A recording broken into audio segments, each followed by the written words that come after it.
Chapter 289. Kyle Sichi passed through the town and walked in the direction of the Redwater River. Today, Border Town was already a bustling place.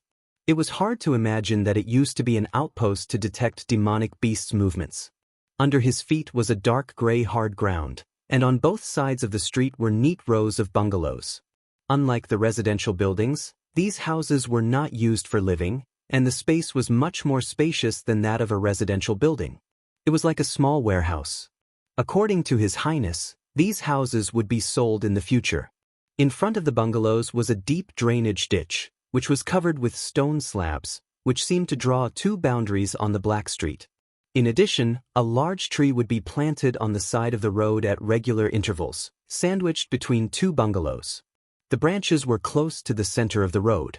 Not only could they keep out the sun and rain, but they were also pleasing to the eye. He had to say, the biggest feeling he got from this place was the regularity. Whether it was the houses, roads, ditches, or trees, they were all located in a planned location, and the degree of care was even no less than that of a noble's garden. The feeling of walking in Border Town was comparable to the feeling in the main city of Redwater City. Although the scale of the buildings in Border Town was denser and larger, the extremely coordinated arrangement made these ordinary houses exude a unique sense of beauty. This feeling overshadowed the size of the individual and showed a higher level of grandeur as a whole.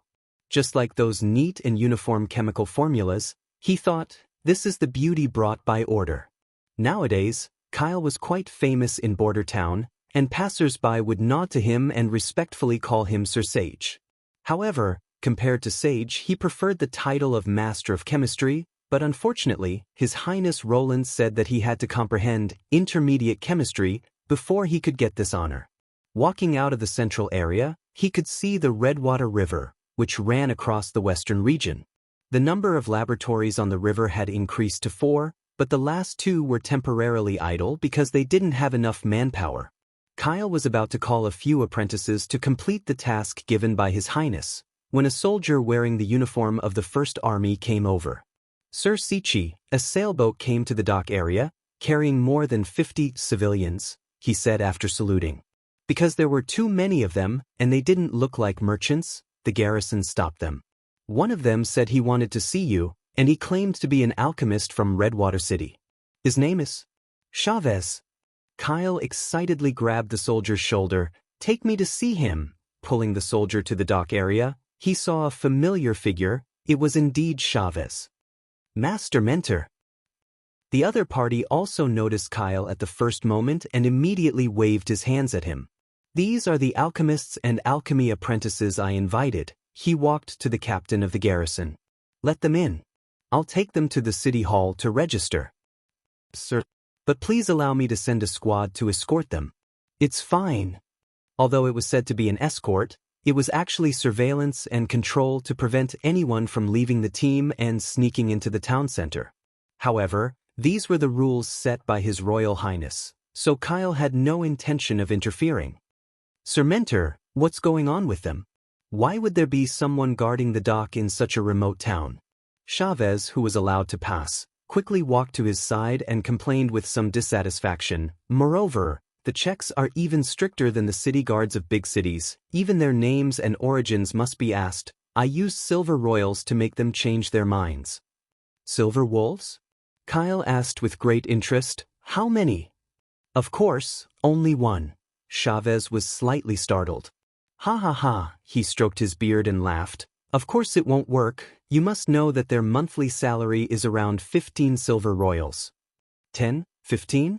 Well, compared to the city patrols who rely on extortion of merchants and travelers to survive, the First Army is much more comfortable. But because of this, extortion, looting, or accepting private property are strictly prohibited. Once discovered, they will immediately be expelled from the army, and at the same time be sent to the dungeon for trial.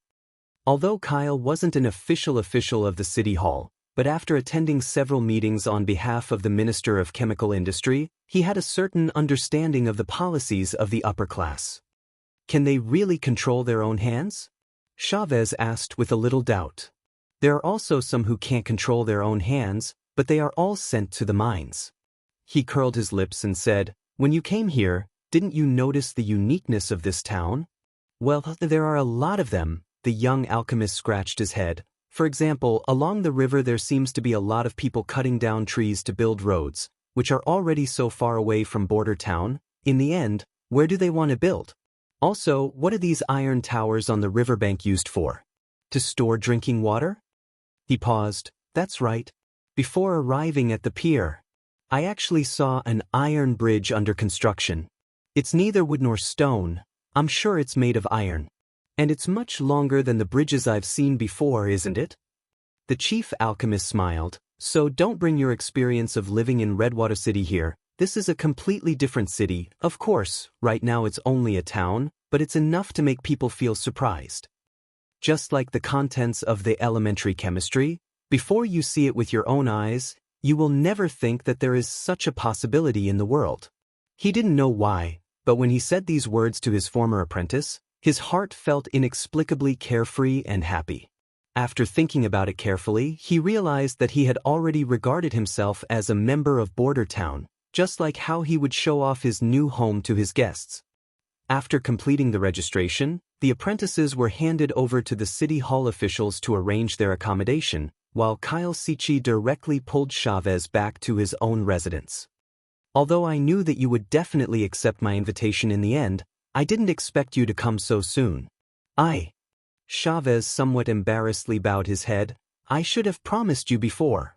The chief alchemist smiled. He was completely obsessed with alchemy, but he wasn't completely ignorant of the affairs of the world.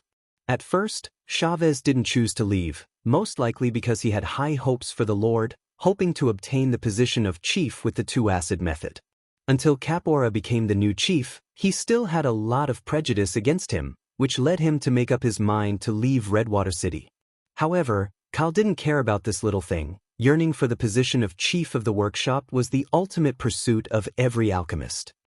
You don't have to worry about what happened before. Alchemy is meaningless here. The glory of an alchemist is also not worth mentioning in this place. There is only one thing worth pursuing: chemistry. I understand. Chavez took a deep breath. Although you will definitely be allocated a separate residence, but tonight you will sleep here, just like before. We haven't had a good talk for a long time.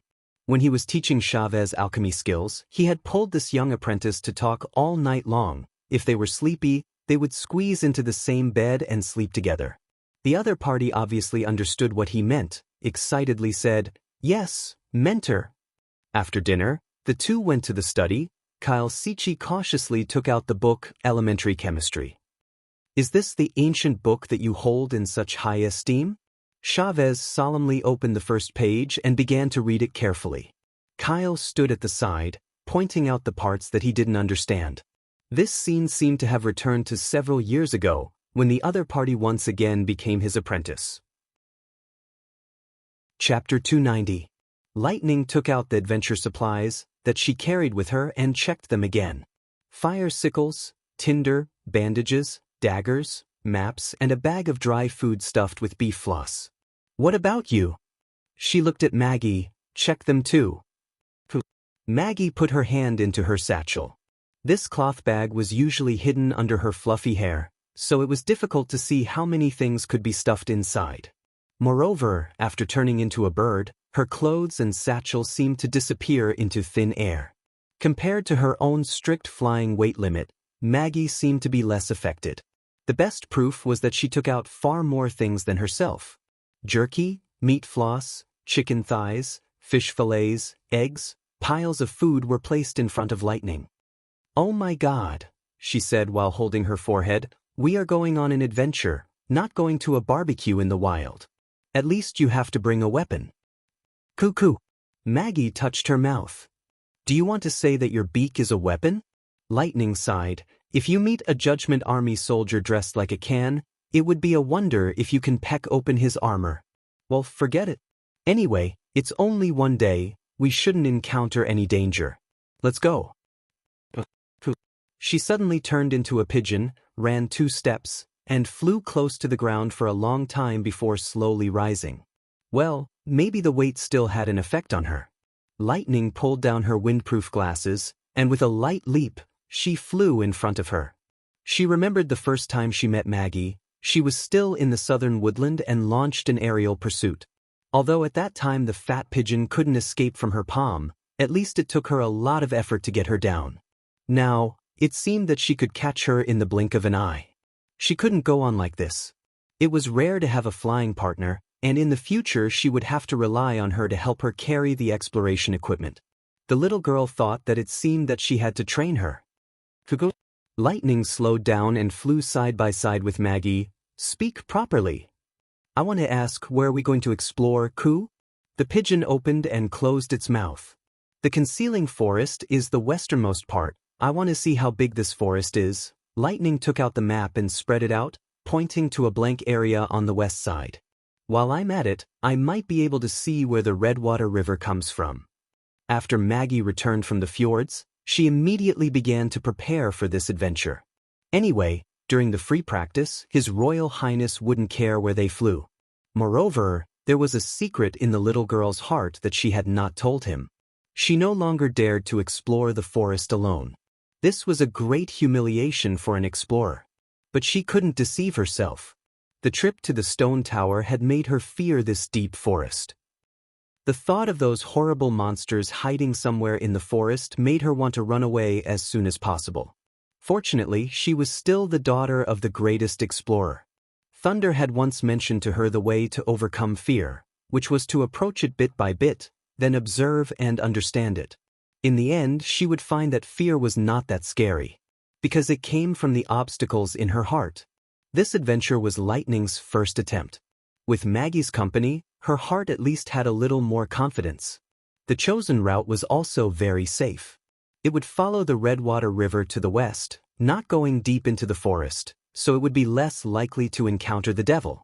After flying through this route, the next time she would try it alone.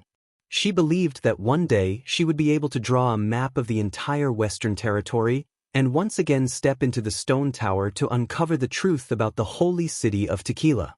Along the way, Lightning controlled her speed to be around 60 kilometers per hour. Now she could accurately adjust the speed by how much magic she released. According to her current consumption, she could continue to fly for a whole day. Flying along the river and the edge of the forest made her feel a lot more relaxed. Compared to the last time when she searched for the stone tower, the whole field of view was dark green, and she couldn't tell the direction and height, which seemed gloomy and depressing. Now with the sparkling silver belt, coupled with the constant chatter of Maggie, Lightning felt that her fear was gradually fading. Look, there's a mountain in front of us, Goo. Lightning also saw this unparalleled mountain. Although it was far away, its gray figure was enough to explain its loftiness. At the same time, the hilly area on the side of the river rapidly decreased, and the mountain that was near the sea seemed to be moving inland, getting closer and closer to the Redwater River, and finally completely touching the silver belt. This mountain is a little too big, she couldn't help but sigh. As the distance continued to shorten, the outline of the mountain became more and more clear. Its top was snow-white, as if it pierced the clouds. Although it wasn't like the impassable mountain range, which continued to rise and fall for thousands of miles, but in terms of height, it was higher than 3 or 4 impassable mountains combined. The southern hilly area was an extension of this mountain, and the source of the Redwater River also came from this magnificent mountain. The concealing forest has come to an end, Goo. Maggie excitedly called out. She saw that the dark green color under her feet had finally ended, and the earth had returned to a light green color, which should have been a grassland. But as she looked further ahead, her field of sight unexpectedly turned into a smear of darkness, and it even covered the foot of the mountain. Let's go down and take a look. Lightning made a gesture, and then swooped down towards the dark earth. She soon discovered that it was a ground made of black stones. What is this? Maggie landed and pecked at it twice. It seems that we can't eat it, Goo. Of course we can't eat it. Lightning picked up a black stone and carefully looked at it. It looked angular, and although it looked dark, when it rotated under the sun, it could see a metallic luster. And such stones were everywhere, mixed with the sparse soil. At first glance it looked like the earth had been soaked in ink. This may be some kind of, or, let's take 2 pieces back to His Highness. The next step was to draw. so she returned to the air and began to record the nearby terrain in detail. It took almost half the morning to reach the foot of the towering mountain from Border Town, which meant that they were about 240 kilometers away from Border Town, which was much farther than Longsong's stronghold. And this mountain? Lightning's mind suddenly came up with an idea. What kind of scene would be behind such a huge mountain? Would it be a vast jungle or rolling hills and mountains? After the fear subsided, this idea was difficult to suppress once it appeared. It was obviously difficult to cross the mountain, and just the white snow at the peak was enough to make people flinch. Then there was another route, and that was to go around the sea, or even to the back of the mountain. As long as they kept flying diagonally towards the center of the sea, they could cast their line of sight behind the mountain. Lightning called Maggie and told her not to move, then put on the wind goggles, and in a flash increased her speed to the limit. Her magic quickly poured out, and the oncoming wind blew all her short hair to the back of her head. The land continued to recede, and the blue sea filled her entire field of vision. After flying like this for about half an hour, she could faintly see the scene behind the mountain. Behind her, there seemed to be a continuous mountain range that separated the sea and the land, but then Lightning saw a scene that made her blood freeze. Chapter 291. Roland was sitting at his desk, thinking about how to air raid the Imperial Palace, when he suddenly heard a knocking sound coming from the French window behind him. Looking back, he saw Lightning leaning against the window, her face full of panic, while Maggie was squatting on top of her head, quickly pecking at the window. Looking back, he saw Lightning leaning against the window, her face full of panic, while Maggie was squatting on top of her head, quickly pecking at the window. As soon as Nightingale opened the window, the little girl flew into Roland's arms. "What's wrong?" Roland was startled. What happened? Blackstone's coup, a huge snowy mountain coup. Maggie landed on the table, flapping her wings and reporting. "None of them," Lightning said in a muffled voice. "It's the devil, I saw the devil." What? Roland's expression became serious. He touched her head to calm her down. "Don't panic, tell me slowly." After a while, Lightning raised her head from the prince's arms. Her short golden hair looked messy, and there were 2 circles of light red marks around her eyes. It was obvious that she had been squeezed by the windproof goggles during the high-speed flight.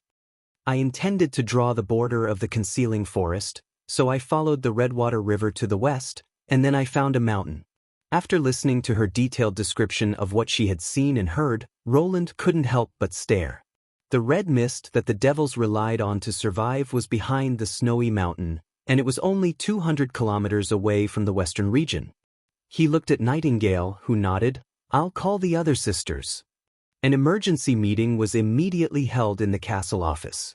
After Roland repeated Lightning's discovery to the others, the group of witches who had experienced the night of killing all showed uneasy expressions, especially Leaf, as a witch who had personally killed 2 devils, couldn't help but cover her mouth and let out a low cry.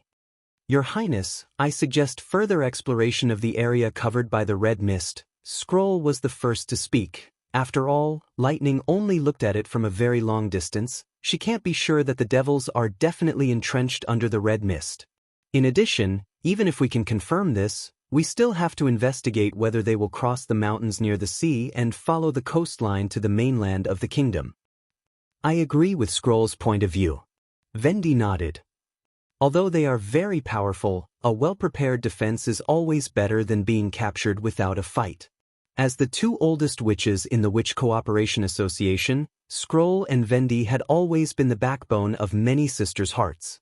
Although the others were still somewhat afraid, no one wanted to sit still and wait for death. Roland was also inclined to this response. Seeing that no one had any objections, the matter was basically settled. The key was how to implement it. "Let's use the hot air balloon to scout," Anna suggested.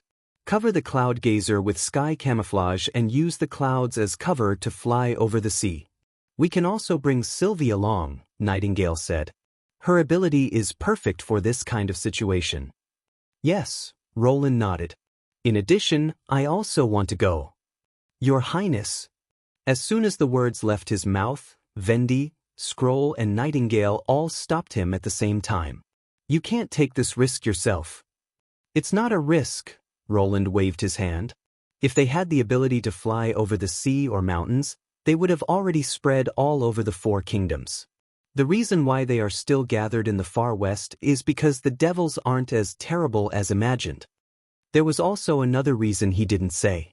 When it came to judging the development of a different civilization, he was more experienced than anyone else. If he could see the devils in their city with his own eyes, it would be of great help in developing a strategy for future development.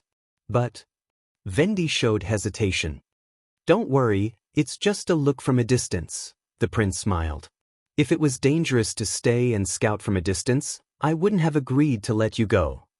"That's fine, but you have to take me with you." Seeing that her dissuasion was useless, Nightingale was the first to change her mind.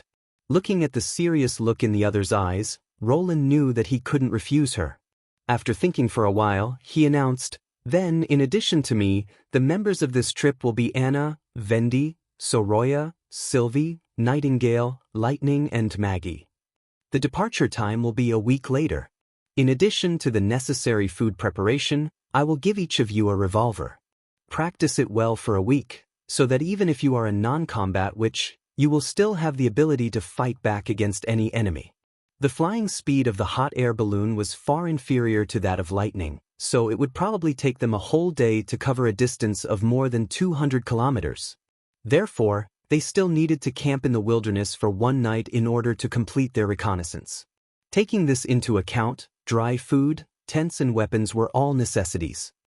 "Yes, Your Highness," the witches answered in unison. After everyone had left, Roland finally had the time to check the black ore that Lightning had brought back. "You said that this kind of stone is everywhere at the edge of the forest?" Yes, Lightning had now regained her calm. She was sitting at the mahogany table, swinging her feet, her cheeks still somewhat flushed. "Moreover, the closer we get to the foot of the mountain, the more they appear. If you look down from the air, the black stone covering the ground is about 10 times larger than Border Town." Roland weighed it in his hand, his heart jumping slightly. In terms of weight, it was much lighter than ordinary stones, so it was unlikely to be a metal ore. The surface was hard and light, it could reflect a metallic luster, and it was exposed to the surface. Could it be that this was a coal mine? Thinking of this, he hurriedly called Anna back. Under the burning of the black fire, the stone quickly became bright red. It looked like iron ore in a smelting furnace, but it didn't dissolve. Even after withdrawing the black fire, the orange light it emitted didn't weaken in the slightest, and on the surface he could still see a slightly rising blue flame. Roland confirmed his guess. This was indeed a piece of high-quality anthracite. "So this is what a coal mine looks like," Lightning said in surprise. "I thought they were as fragile as charcoal, and there was a lot of powder, so touching them would dirty your hands." "That's coal briquettes and coal cakes that have been crushed and mixed with water," Roland said with a smile. "Most coal mines are like stones when they are mined. Of course, the higher the quality of the raw coal, the harder it is. In the end, just like these stones, the surface can even reflect a luster." This unexpected discovery made him extremely happy. Coal was not rare in Grey Castle. Fallen Dragon Ridge and Silver City both produced coal, mostly used for kilns and heating. But in fact, it had a wide range of uses. Before the popularization of internal combustion engines, it was burning coal that propped up half of the sky of steam power. After coking coal could replace charcoal for smelting iron and steel, it was much more environmentally friendly than wantonly cutting down trees. Even after entering the electrical age, coal could still be refined into gas, hydrogen, and asphalt, and could also be used to generate electricity, so it could be regarded as an excellent and inexpensive fuel. It was obviously much better to hold an open-pit coal mine in his hands than to rely on imports. The only problem was how to develop it. Roland shifted his gaze to Lightning's newly drawn map. It seemed that it was imperative to build more inland river steam cement boats. To be continued. Your support is my greatest motivation. Chapter 292. Genius in 1 second. Remember Net, providing you with wonderful novels to read. In the palace of the Kingdom of Grey Castle, Timothy held his scepter and looked down at the complacent chief alchemist Rayleigh Cheney's. "Do you have a clue about the alchemy formula taken away by the defector boar?" Yes, Your Majesty, this is the latest snow powder developed by the Alchemist Association. Please allow me to demonstrate it to you. Rayleigh bowed and said. After getting the approval of the new king, he waved his hand behind him and immediately 2 disciples came forward, each holding a leather bag. He spread 2 pieces of white paper on the ground and poured the snow powder from the leather bag onto them, evenly forming 2 thin lines. One of them was grayish-white, while the other was much darker, close to grayish-black. Your Majesty, please take a look. This light-colored one is the snow powder originally used for celebrations, while the dark one is the latest developed fast-burning snow powder. Rayleigh took out a flint and ignited the powder on the paper. The light-colored snow powder slowly burned and emitted thick smoke, while the dark-colored powder was completely burned in a few breaths. At the same time, it also ignited the white paper that was laid on the ground. What does this mean? Timothy frowned. The thing that my dear sister has obtained is not something that can be solved by burning a piece of paper. Of course not, Your Majesty. Rayleigh touched his beard and smiled. I don't know if you have noticed the smoke it emits when it burns. The faster the snow powder burns, the more smoke it emits in a short period of time. This is the reason why it is so powerful. I will use another experiment to prove this point. This time, it was 2 fist-sized parchment bags, tightly wrapped outside. The disciples ignited the slender ropes drawn out from the paper bags, and then covered the 2 copper bowls with the paper bags. The sparks followed the ropes and gradually climbed towards the copper bowls. Your Majesty, please pay attention. This time the sound will be louder. Please cover your ears. Just as the chief alchemist's voice fell, a loud bang was heard. One of the copper bowls was turned upside down, while the other was thrown directly to the roof. When it landed, it bounced a few times on the granite slabs, making a crisp sound. Damn Timothy, who had almost let go of his scepter, unconsciously swallowed his saliva. Why didn't this old thing say so earlier? The 2 apprentices brought the copper bowl back to the new king. He suppressed his anger and focused his attention on the bowl. After all, the king was the pillar of the alchemy workshop of the king's city. If he wanted to study alchemy weapons, he needed his help for the time being. The appearance of the copper bowl had changed, as if it had been hammered from the inside. The rim of the bowl had swelled up. I've tested it repeatedly. The power of the snow powder doesn't lie in the combustion, but in the gas. This is also the reason why Borel took the formula away. Rayleigh stood in the middle of the hall and said, if you increase the amount of snow powder and compress it into a ball, its power is enough to tear armor and tear the human body apart. I believe that this new type of snow powder will inevitably replace swords, spears, bows and arrows. Even a well-trained knight won't be able to defeat a civilian covered in snow powder. This sentence caused a ripple in the hall. Timothy saw that the faces of several knights in the hall were obviously gloomy. Among them, Steelheart Knight Weimer seemed to want to step forward and argue with the other side. He hurriedly knocked the floor with his scepter and said, "Quiet." When everyone lowered their heads, he looked at Rayleigh Cheney's and asked, "Is the formula that the defector took away exactly the same as yours?" "No, Your Majesty," Rayleigh shook his head and said with a trace of disdain, "although saltpeter is a common item in the alchemy workshop, the stock is not too much. When he was grinding and preparing the snow powder, he just happened to find this formula. Even if he wanted to experiment further, the amount he had was not enough for him to use it a few times. My quick-burning snow powder is the best formula obtained after a large number of tests. Its power is far greater than the product of coincidence." "That's good." Timothy felt relieved. Although he knew that there were many people in King's City who had been arranged by Garcia, he didn't expect that she also had confidants in the alchemy workshop. This defection was planned by one of her confidants, who took away the alchemist Frank and more than 10 apprentices. Originally, it wasn't a big deal. Alchemists were very rare in other cities, but in King's City, there were at least 20 of them. It wouldn't be a big deal if one of them left.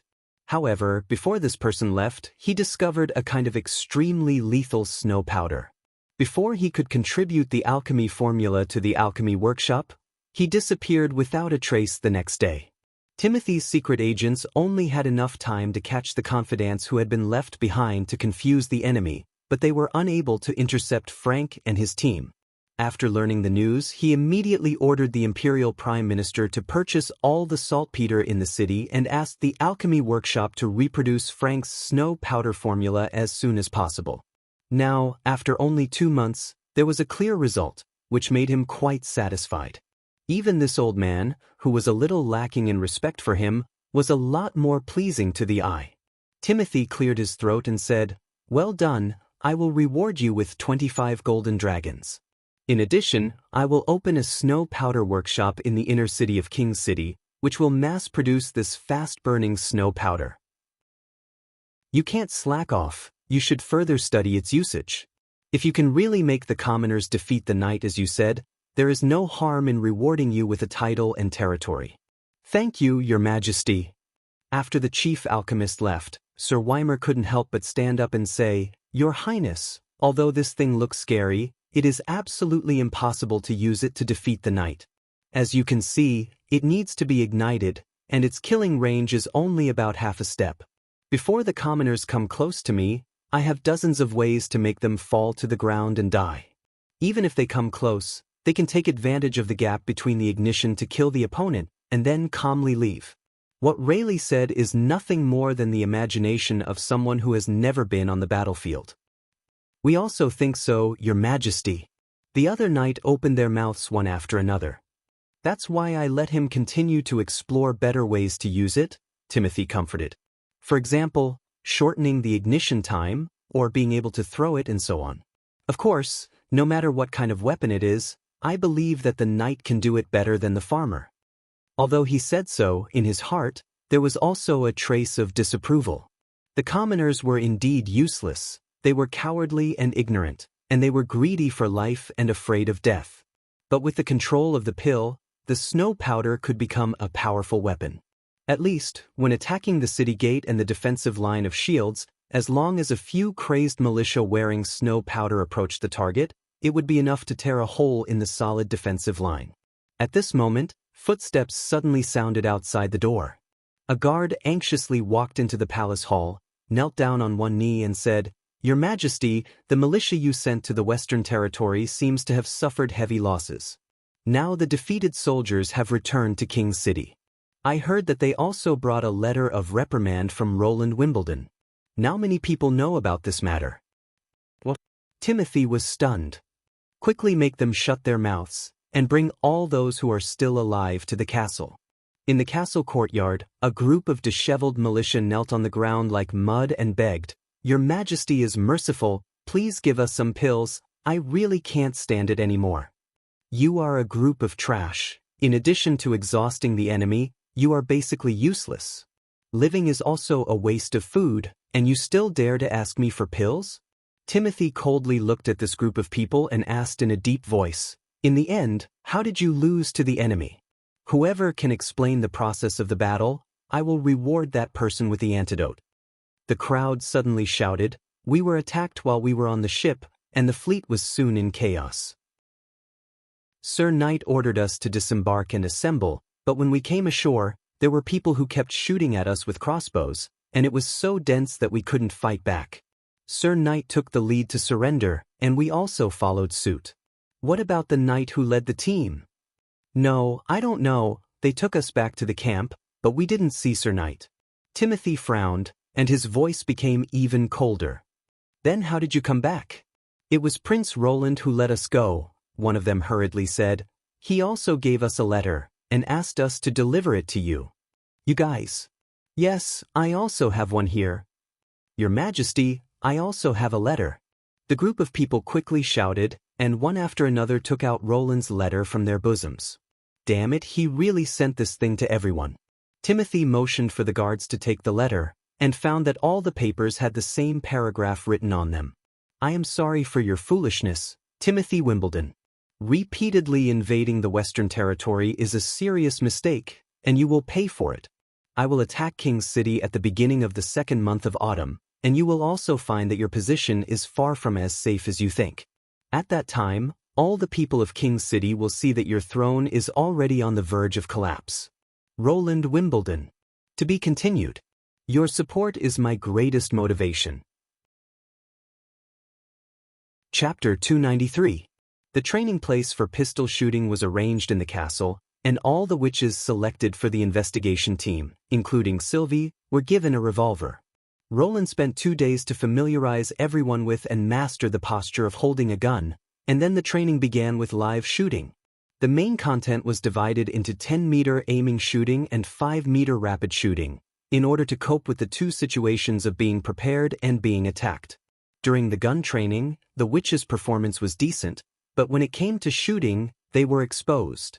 Especially when the deafening sound of gunfire sounded, the first thing most people did was to cover their ears, which made Nightingale raise her eyebrows. Except for Anna. She held the gun motionlessly with both hands, continuously pulling the trigger, completely ignoring the sound of gunfire and the smoke. Not to mention the accuracy, just this action was done very cleanly. In addition to learning knowledge, Anna was also very talented in other aspects. Roland was secretly surprised, but as a large-caliber revolver, even with the use of black powder bullets, there would be a strong recoil, so how could her arms remain motionless during the continuous shooting?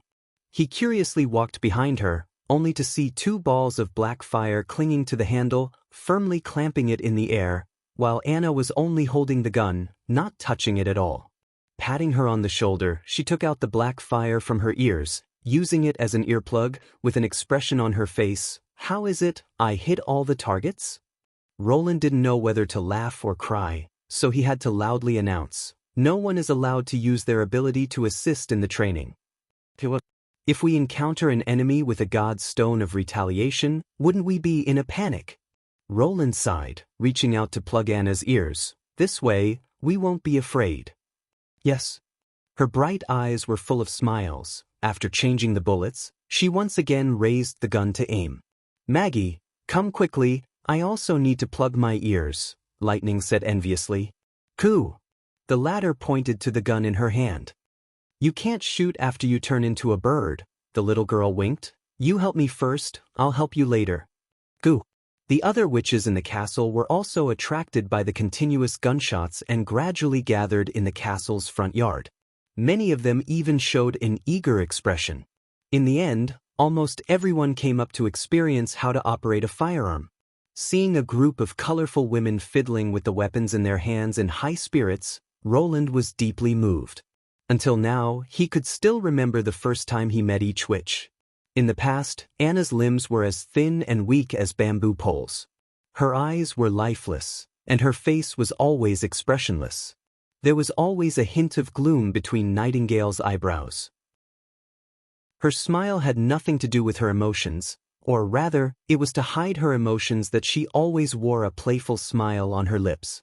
There was also Vendy's exhaustion that could not be concealed after her soft voice, Leaf's resignation and confusion when she bet everything on the future, and Lily, who was as alert as a cat.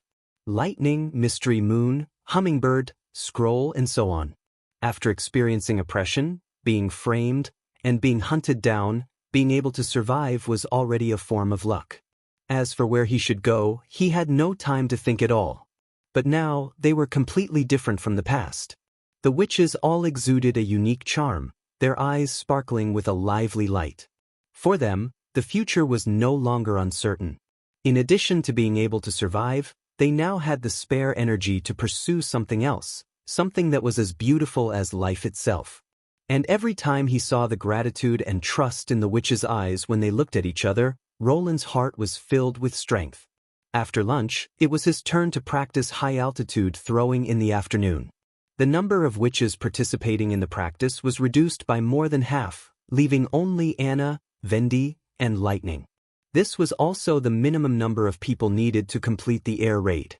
Setting the time of the attack at the beginning of the second month of autumn was the result of Roland's careful consideration. If the time was too short, he would not be able to fully prepare. If it was too late, he was afraid that he would not be able to stop Timothy from sending troops.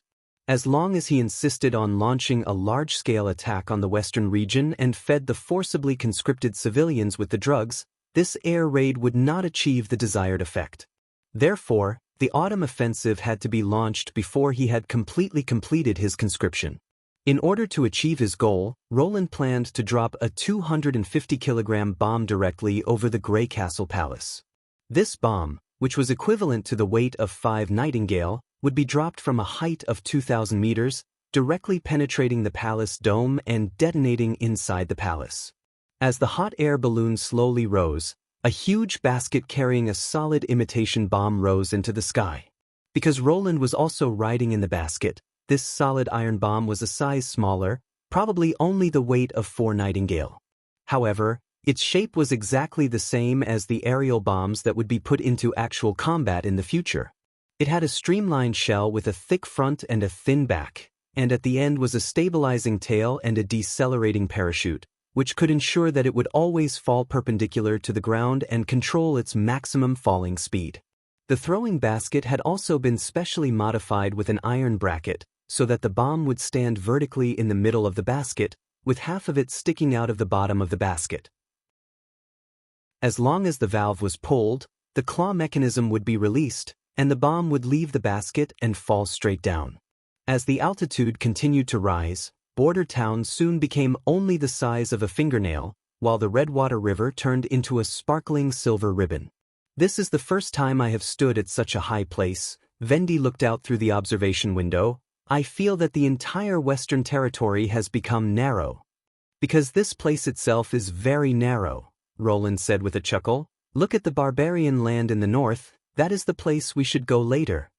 "Do we still have to go up? I can't see the target point," Lightning shouted from outside the basket. "That's more or less enough." He nodded towards Anna, and then gestured to the little girl that he was ready. Although it was impossible to judge how far away they were from the ground, it should be more than 1,000 meters away. Launching an attack at this height could be said to be absolutely safe. Moreover, the enemy would also be unable to observe the hot air balloon's movements. However, the drop distance of more than 1,000 meters meant that hitting the target depended entirely on fate. In order to accurately hit the target, this bomb must have a guidance system. And the little girl Lightning would be responsible for this task. "Drop the bomb," Roland ordered. Vendi pulled the valve and dropped the bomb, causing the air to suddenly flow into the basket. Anna had already prepared a cover to seal the throwing hole and tighten the fixing bracket.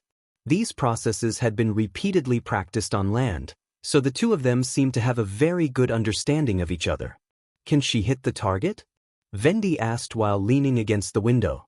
"We'll have to wait until we get down to know the answer," Roland said with a shrug. During the process of the bomb's fall, Lightning would fall at the same speed as it and exert a horizontal thrust, so that the bomb could freely change its trajectory, thus turning it into a guided bomb. When it was close to the target, Lightning would pull the tail mechanism, separating the parachute from the bomb. The bomb would then obtain sufficient kinetic energy in the last few hundred meters until it penetrated the roof of the palace. In this way, a sufficiently high falling distance would instead become a guarantee of accurate control of the falling point. Chapter 294. A week passed by quickly, and it was time for the scouting team to set out. Roland called Barav, Carter, and Iron Axe to the castle, informing them that he would be leaving Border Town for 2 days, and that the affairs of Border Town would continue to be carried out according to the usual plans and regulations. Of course, this proposal was unanimously opposed by the 3 people. Carter hoped that he could fulfill his duty as the chief knight and stay by the prince's side. Iron Axe requested to separate a team of 100 people to protect him. Barav persuaded him to stay in the castle on the grounds that the decree issued by the city hall had to be reviewed and stamped by the lord before it could take effect. In the end, he had to put on the airs of a lord, demanding that everyone follow his orders. "Your Royal Highness, I don't understand in the end, what is so important that you have to go in person?" Barav asked doubtfully. "This matter concerns the survival of the Western Territory and even the Grey Castle Kingdom." Roland was silent for a moment before he said, "And only I can make the best judgment." "Can't you tell us the specific reason?" "For the time being I can't, but you will know one day." He shook his head. "In addition, this trip is a secret operation. You must not leak the information to anyone."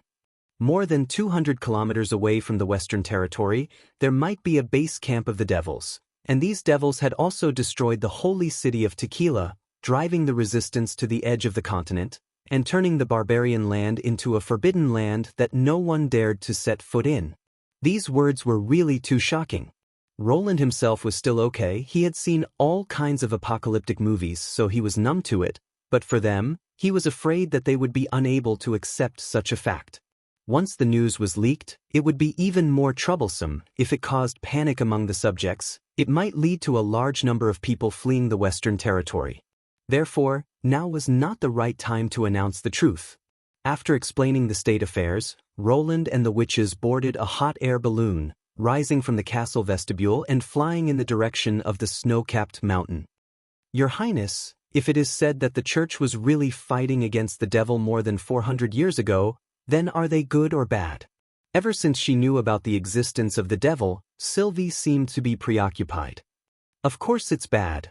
Before Roland could open his mouth, Nightingale had already rushed to answer. "Have you ever seen a good person hunting a witch for no reason? If we really were the devil's minions, then that would be fine, but sisters all know that witches have nothing to do with the devil, and the demonic bite is even more nonsense." The other party continued to stare at Roland, as if waiting for his answer. The latter thought for a while and said, "First of all, we still have to confirm whether the church is fighting against the demons or not. If they really made such a huge sacrifice, why would they hide the news and destroy all the past records? Publicizing this matter is the best way to increase the number of believers." This was a question that could only be answered after finding more clues. In addition, good and bad cannot be so easily distinguished. It depends on which side you stand on. Speaking until here, Roland smiled. "You actually want to ask me, in order to fight against the devil, will I stand on the side of the church, right?" Sylvie opened her mouth, but did not make a denial. "The church and the king are incompatible. Even if there were no witches, I would not stand on the side of the church." He spread out his hands and said, "Not to mention, now I also have you by my side." "I said it," Nightingale said with a proud smile. "Even if the church had fought against the devil before, they still lost, and it was a crushing defeat. If it was your Highness, who would have won and who would have lost, why would you side with the loser?" "I understand," she gently nodded. The gloomy expression between her eyebrows seemed to have lightened a bit. In this way, when dusk fell, the group could already vaguely see the outline of the snow-capped mountain. "It is really huge," Roland thought. "Even I have rarely seen such a towering mountain." There were no mountains around it. It was as if the earth had suddenly jumped up here without warning, leaving a road to the sky. The dusky mountain wall occupied more than half of their field of vision. If they wanted to go around the foot of the mountain by land, they would probably have to spend several months. The camping site was chosen at the top of a mountain close to the sea, so that it would be easy to observe the surrounding movements, and also far away from the concealing forest, to ensure that the wild beasts would not be able to easily approach the camp. After eating the dry food, everyone began to set up the tents. Due to the limited carrying capacity of the hot air balloon, only one large tent could be carried. Therefore, Roland, in the spirit of noble character and unquestionable integrity, let the witches collectively sleep in the tents. He slept in the basket, and Maggie slept in the tree. Anyway, after turning into a bird, she could even sleep standing up. He found that his face was still a bit thin. He could not openly squeeze the witches together to sleep, even though Vendi and Soroya offered to let them sleep in the basket. In exchange for His Highness sleeping in the tent, he refused them one by one. Only Sylvie, in the process of arranging the accommodation, looked at Roland with a vigilant expression, making the latter not know whether to laugh or cry. After arranging the night watchman, everyone went into the tents. Because the bottom of the basket was uneven, Roland found it difficult to sleep, so he simply sat on a rock facing the sea, staring at the bright moonlight on the sea in a daze. At this moment, he heard the sound of subtle footsteps behind him. The prince turned his head, and unexpectedly discovered that the person who came was Anna. When he was still in school, whenever he encountered a group outing, he would always have expectations in his heart that maybe something will happen. Although most of the endings ended in delusion, this still did not prevent him from looking forward to the next activity. However, when this scene really came, Roland felt his heart beat faster. Pretending that nothing had happened, he raised his eyebrows. "What's wrong? Can't sleep?" No, Anna said bluntly, I just want to accompany you. Is that so? He coughed twice. Thank you. I'm the one who should say thank you, Anna said with a smile. The silver moonlight shone on her face, emitting a faint light. Her blue eyes seemed to be deeper than the sea. Although Sylvie didn't thank you for what you said, I can see that her mood is a lot more relaxed. Are you happy for her?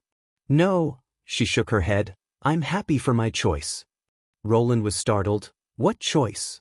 Anna didn't answer, but closed her eyes and kissed his face. After a long time, she whispered, Good night, Your Highness. This also counted as something happened, right?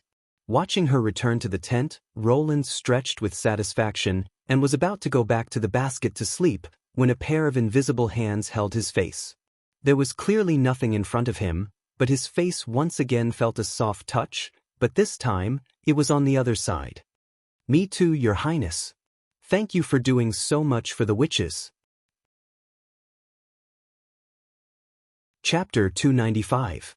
Early in the morning, everyone packed up their camping things and set off once again.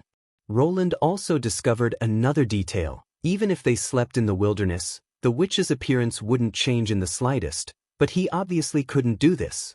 He didn't even need to look in the mirror to guess that his hair was certainly a mess, his face lacked color due to insomnia, and his skin was covered with half-dried sweat, which was slightly sticky to the touch. In everyone's eyes, he most likely had a listless appearance. Only after washing himself with the drinking water in his leather bag was he able to alleviate this feeling of discomfort. Roland began to miss the castle's running water system and spacious showers. Half an hour later, according to Lightning's instructions, Cloud Gazer arrived at the predetermined location, the side of the snow-capped mountain. Hovering above the vast sea, the group could already see the scene behind the mountain. Just as Lightning had said, the back of the snow-capped mountain was shrouded in a red mist. The mist was very low, and the closer they got to the ground, the thicker the color became. In order to see further, Roland let the hot air balloon continue to rise. Until the end of his field of vision, the land also spread out little by little. Did you find anything?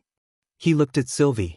The latter shook her head. No, the distance is too far. It has already exceeded the range of the Eye of Truth. Wait until Soraya has drawn the scene here, then we can go a little closer, Roland said. While Soraya was drawing the picture, he also used the telescope to observe the coastal line. Along the coast, there were only cliffs and rocky beaches. There were no docks, or any other man-made buildings. It seemed that even if there were devils, they had never thought of building ships to attack Grey Castle from the sea. This observation made him heave a sigh of relief.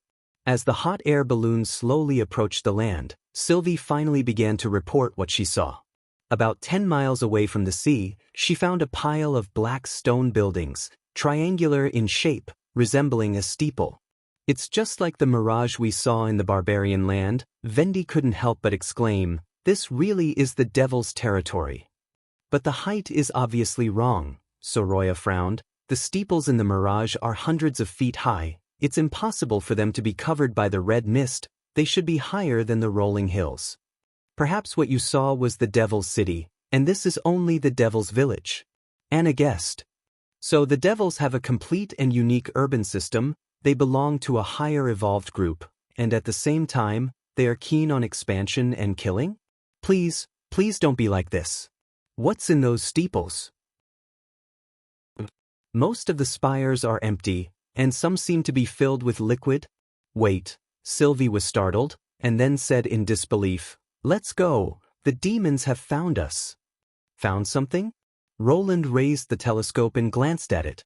It was still dark red and nothing could be seen. They're moving, Sylvie shouted nervously. They were buried in the ground before, with only the tubes on their backs exposed. Over there are demons flying. Vendi, retreat at full speed. Roland ordered. The wind blew quickly, and the sudden movement of the hot air balloon caused the basket to tilt, and the taut rope made a creaking sound. However, Sylvie's warning made everyone's heart go cold. 2 devils are rushing towards us, and their mounts can fly. Hell, these guys actually have flying mounts. Roland's eyes widened. This was simply illogical. To be able to carry a burly man, How big would their mounts have to be? But it didn't take long for him to catch two black spots in his field of vision. Looking through the telescope, he saw that the mounts under their crotch had sharp mouths and sharp teeth, and their whole body was hairless. They didn't look like birds at all. If he wasn't mistaken, they were actually two demonic hybrids. Descend and land as soon as possible. Roland squeezed out a few words from between his teeth.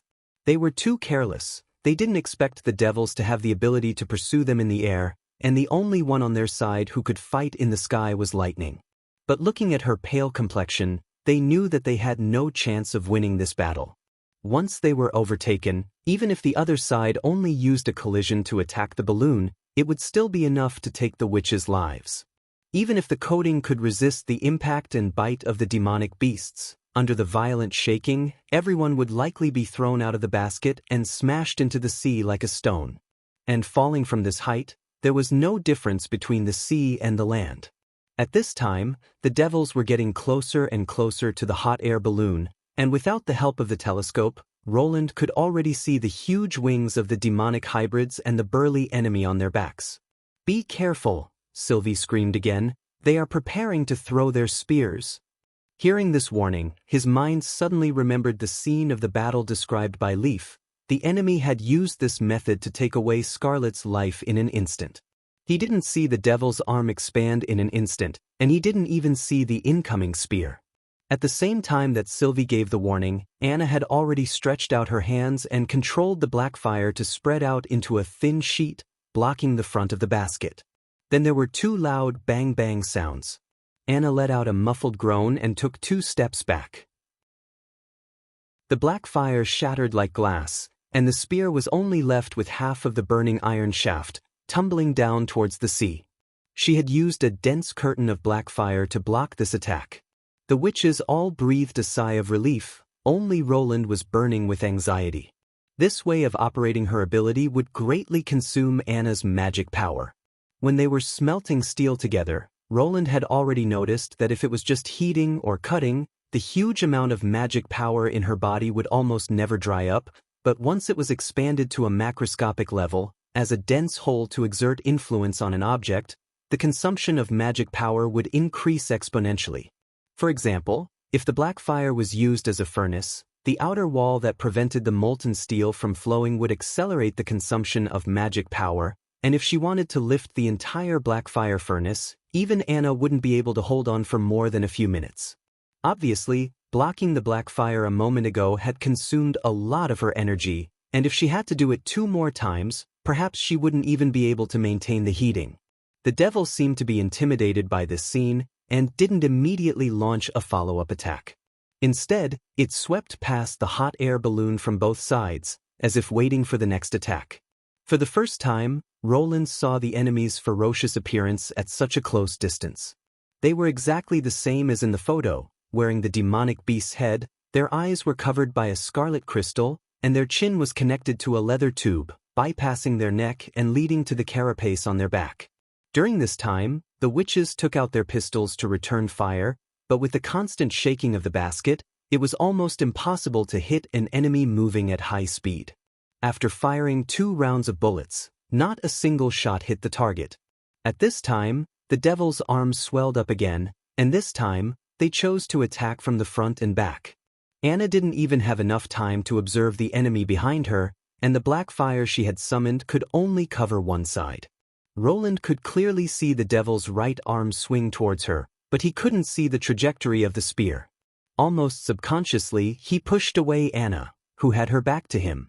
Then, as if his shoulder had been ruthlessly smashed by a hammer, his whole body flew backwards and hit the wall of the basket. An unbearable pain almost tore him apart, followed by a strong sense of dizziness, and his consciousness seemed to be drifting away. Roland clenched his teeth and looked sideways, only to see a huge gash on his shoulder. The hole in the basket behind him was enough to prove the power of this blow.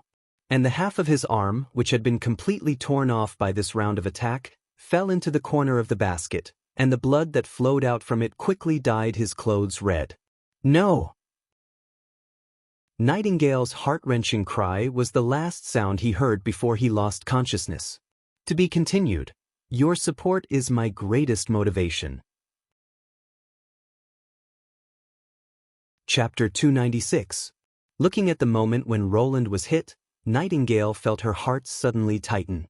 The surrounding noise instantly became incomparably distant.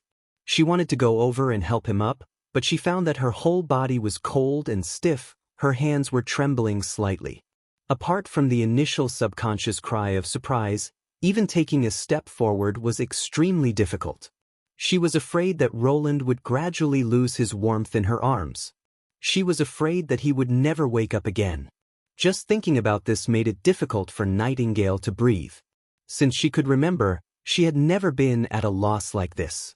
Anna was the first to react. She squatted down and covered the whole wound with a black flame. Under the dark flame, white smoke suddenly rose, and at the same time, a sizzling sound could be heard.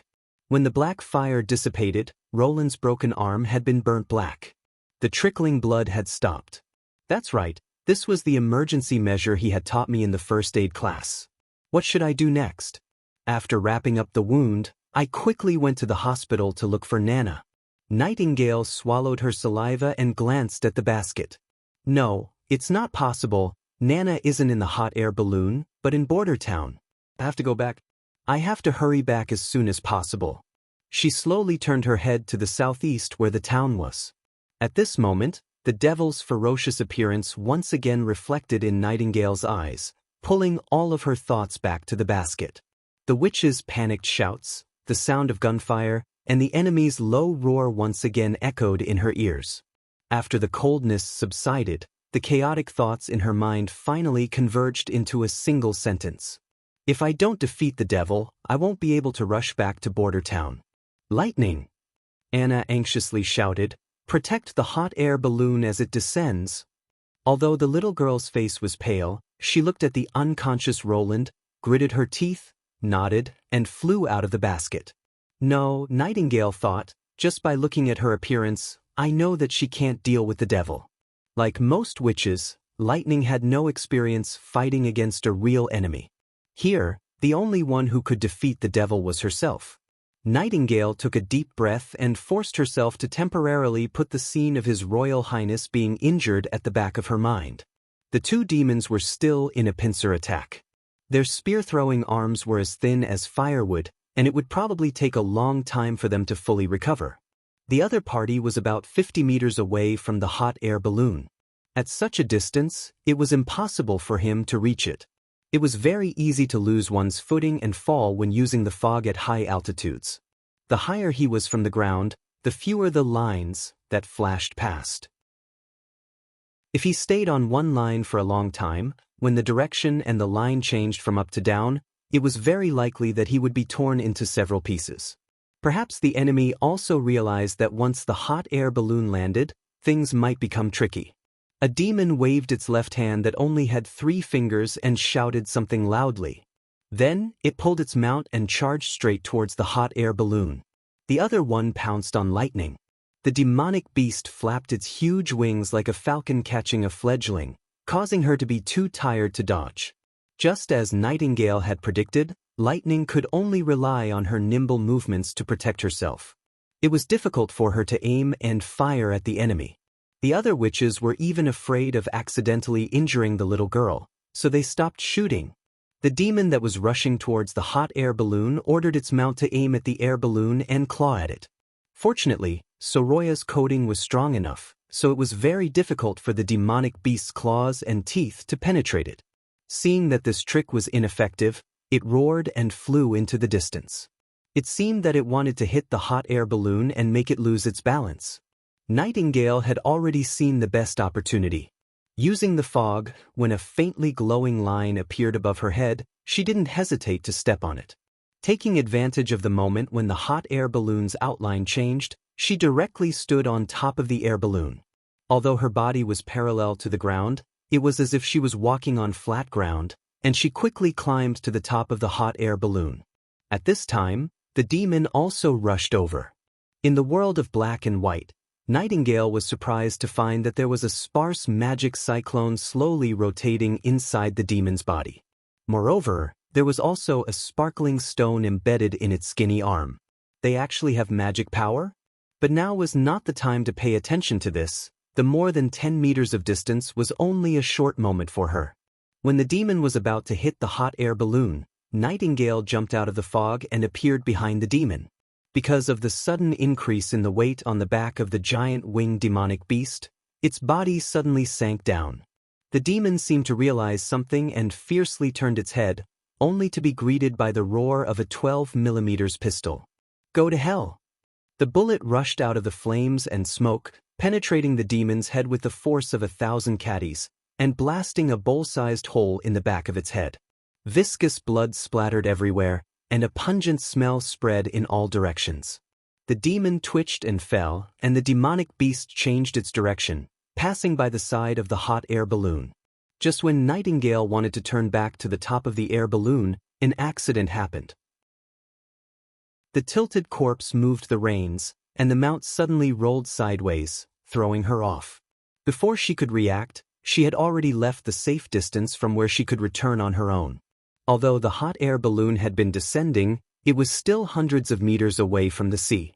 Falling into the fog was no different from suicide, and in a situation where she couldn't control her posture, she would be cut in half if she hit any thin line. "Nightingale!" She heard her sisters shouting in panic, but it didn't help. Lightning was fighting with the demon, and even if Maggie turned into a sea eagle, she still wouldn't be able to pull her up. She was very clear about what was going to happen next. The falling speed was getting faster and faster, and when Nightingale looked down, the originally blurry sea had already revealed its true appearance.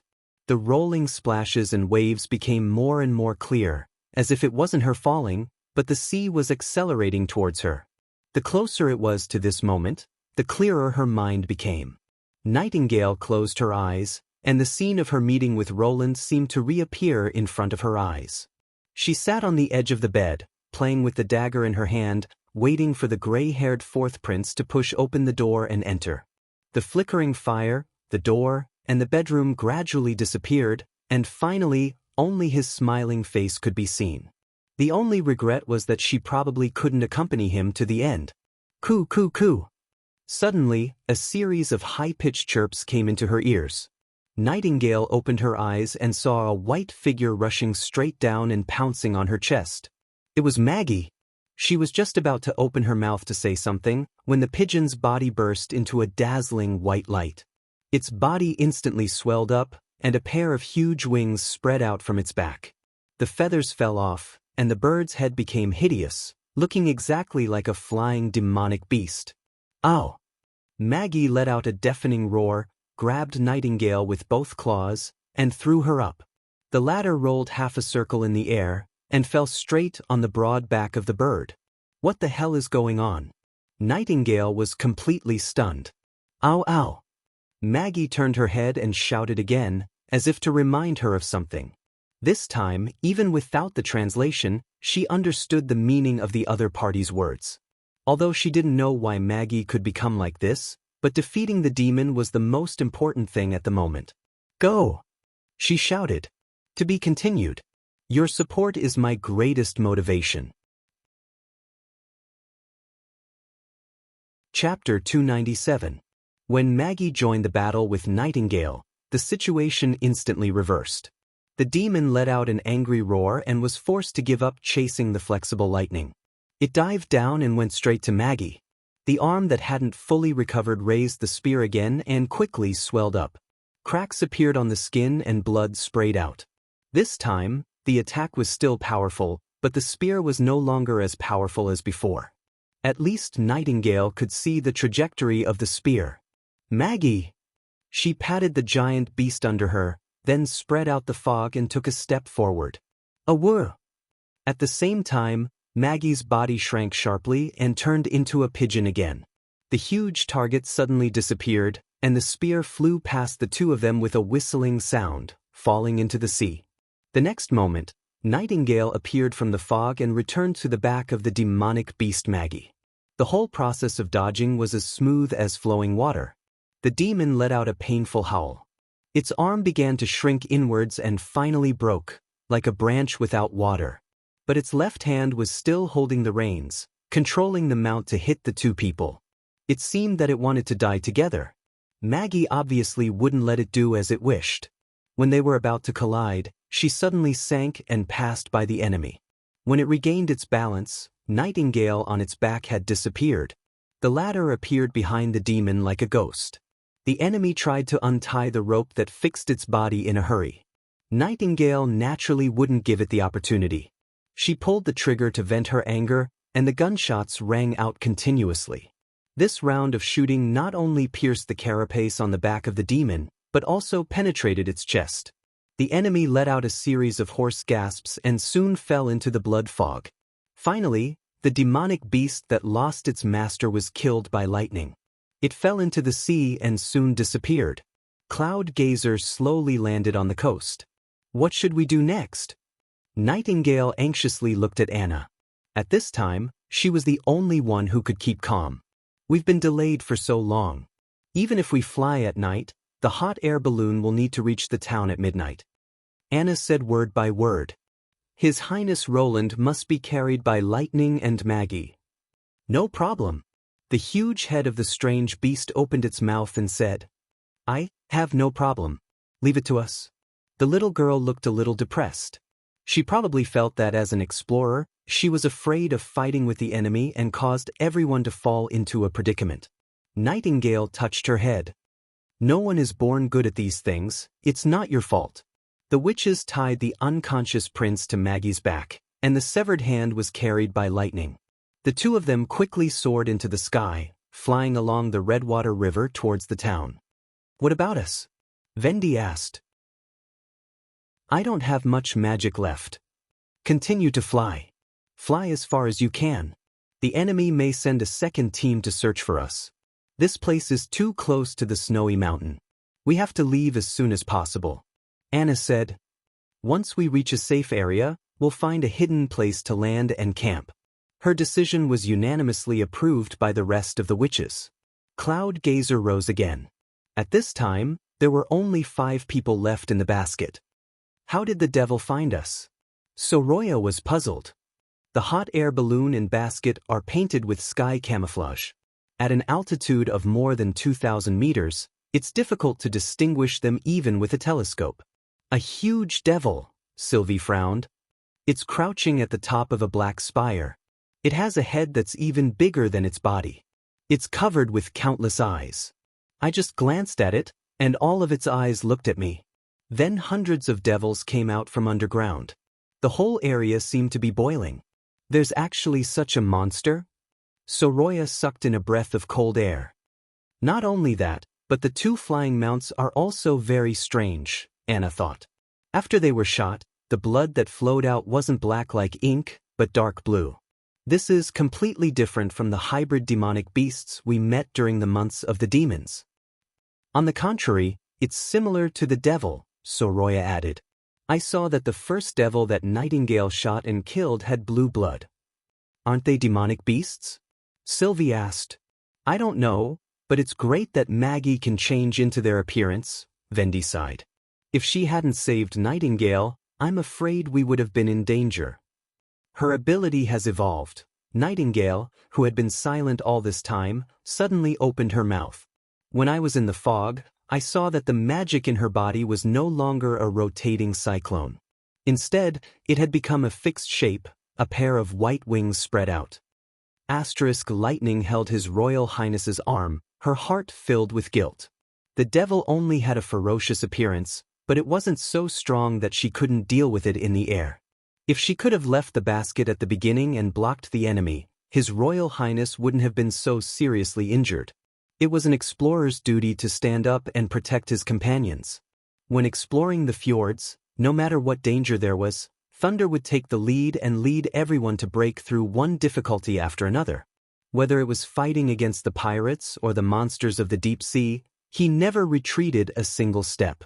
For the first time, Lightning realized that she was still very far away from being an outstanding explorer. However, her father had also mentioned that fear could be dispelled through cognition and familiarity, and skills could be mastered through repeated training. She made up her mind that when His Royal Highness recovered, she would beg him to give her a special pistol and ask Sister Nightingale to teach her shooting and fighting skills. How is His Royal Highness? Maggie muttered. Compared to the pigeon's voice, her voice was hoarse and muddy, like the wind blowing out of a stone cave. I feel that his body is getting colder. The little girl clenched her fists, turned around and flew to Maggie's back. She saw that Roland's eyes were closed, his lips were pale, and with his messy gray hair, he looked even more lifeless. The blood on his clothes had already coagulated, and the burnt wounds looked terrible. She gently put her hand on his neck. The weak beating proved that the prince was still alive, but the touch of her fingertips was frighteningly cold. "How much magic do you have left?" Lightning estimated the distance. "We have to go at full speed." But when the two arrived at Border Town, the little girl felt dizzy. Too high a speed would not only quickly exhaust her magic, but it would also put a great burden on her body. She clenched her teeth and used the last of her strength to fall directly into the castle's vestibule. She shouted at the guards who had heard the noise and rushed over with guns. "Quickly call Miss Nana. His Royal Highness is wounded. Your support is my greatest motivation." Chapter 298. Roland opened his eyes and found himself lying on a soft bed. Above his head was the familiar ceiling, and even every crack was the same as the one in his memory. "This is my bedroom?" He tilted his head and looked at both sides of his shoulders. Both his left and right sides seemed to be intact. He tried to move his hands, but there was no problem either. Everything was like a dream. But he knew that this was not a dream. The investigation of the devil and the attack had already happened.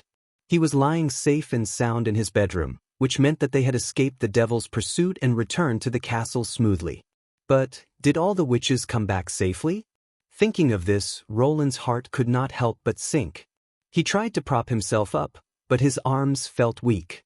Just as he was about to open his mouth to call someone, he saw a row of witches leaning against the wall at the end of the bed. There was Anna, Nightingale, Lightning, Maggie and Nana.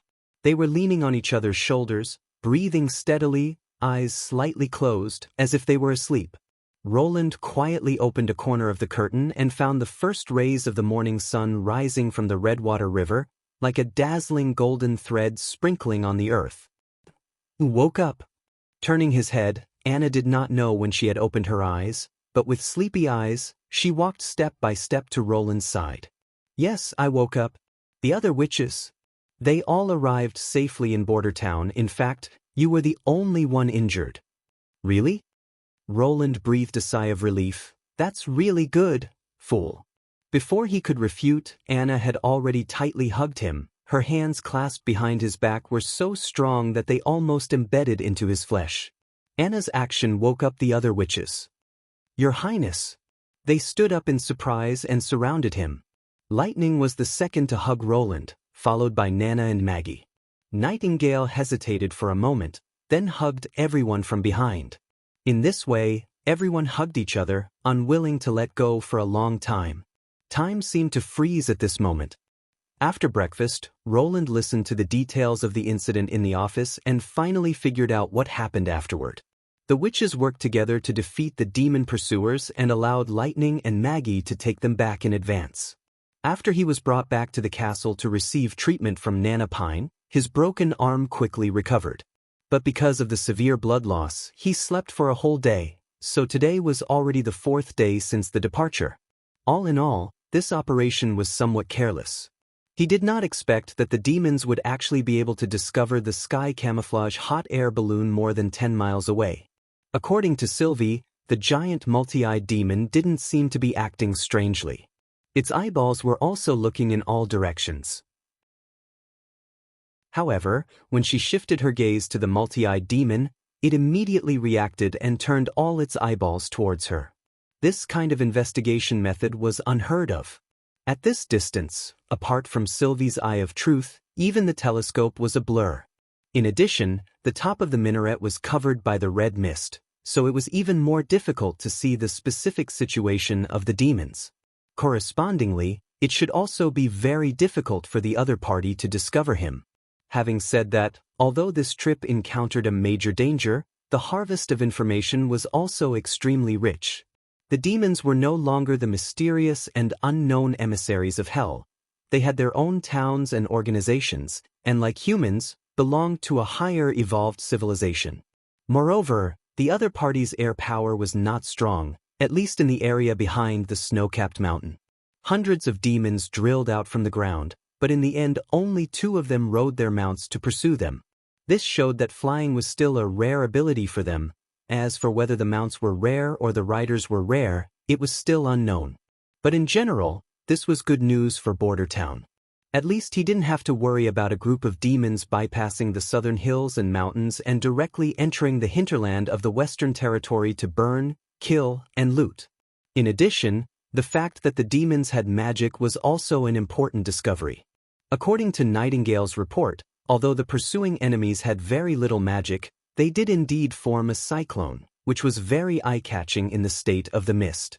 However, the way they stimulated their magic seemed to be completely different from that of witches. They didn't use their own magic, but relied on some kind of mechanism, such as the glowing stone, to release their power. Therefore, they didn't have the ever-changing ability of witches, but were more like mass-produced standard weapons. Of course, these were only speculations. Unfortunately, the demons' corpses had all fallen into the sea, so Roland couldn't further verify them. The last point was the buildings. Those short and slender black stone spires weren't the demons' dwellings.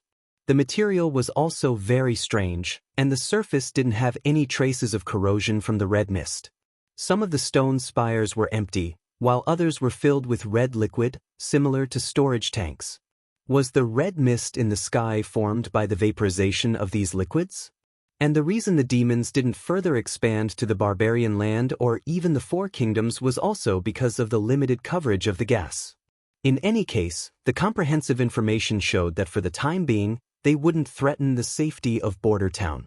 However, Roland also knew that since they had driven humans out of the barbarian land more than 400 years ago, maybe one day they would come again, so he had to prepare for this day. Because he had lost a lot of blood after nightfall, Roland only dealt with the few remaining government decrees and went to bed early. He sat on the bed and flipped through half a history book. Just as he was about to blow out the candle and go to sleep, there was a knock on the door. He was slightly startled, climbed out of bed and opened the door. Standing in front of the door was Anna.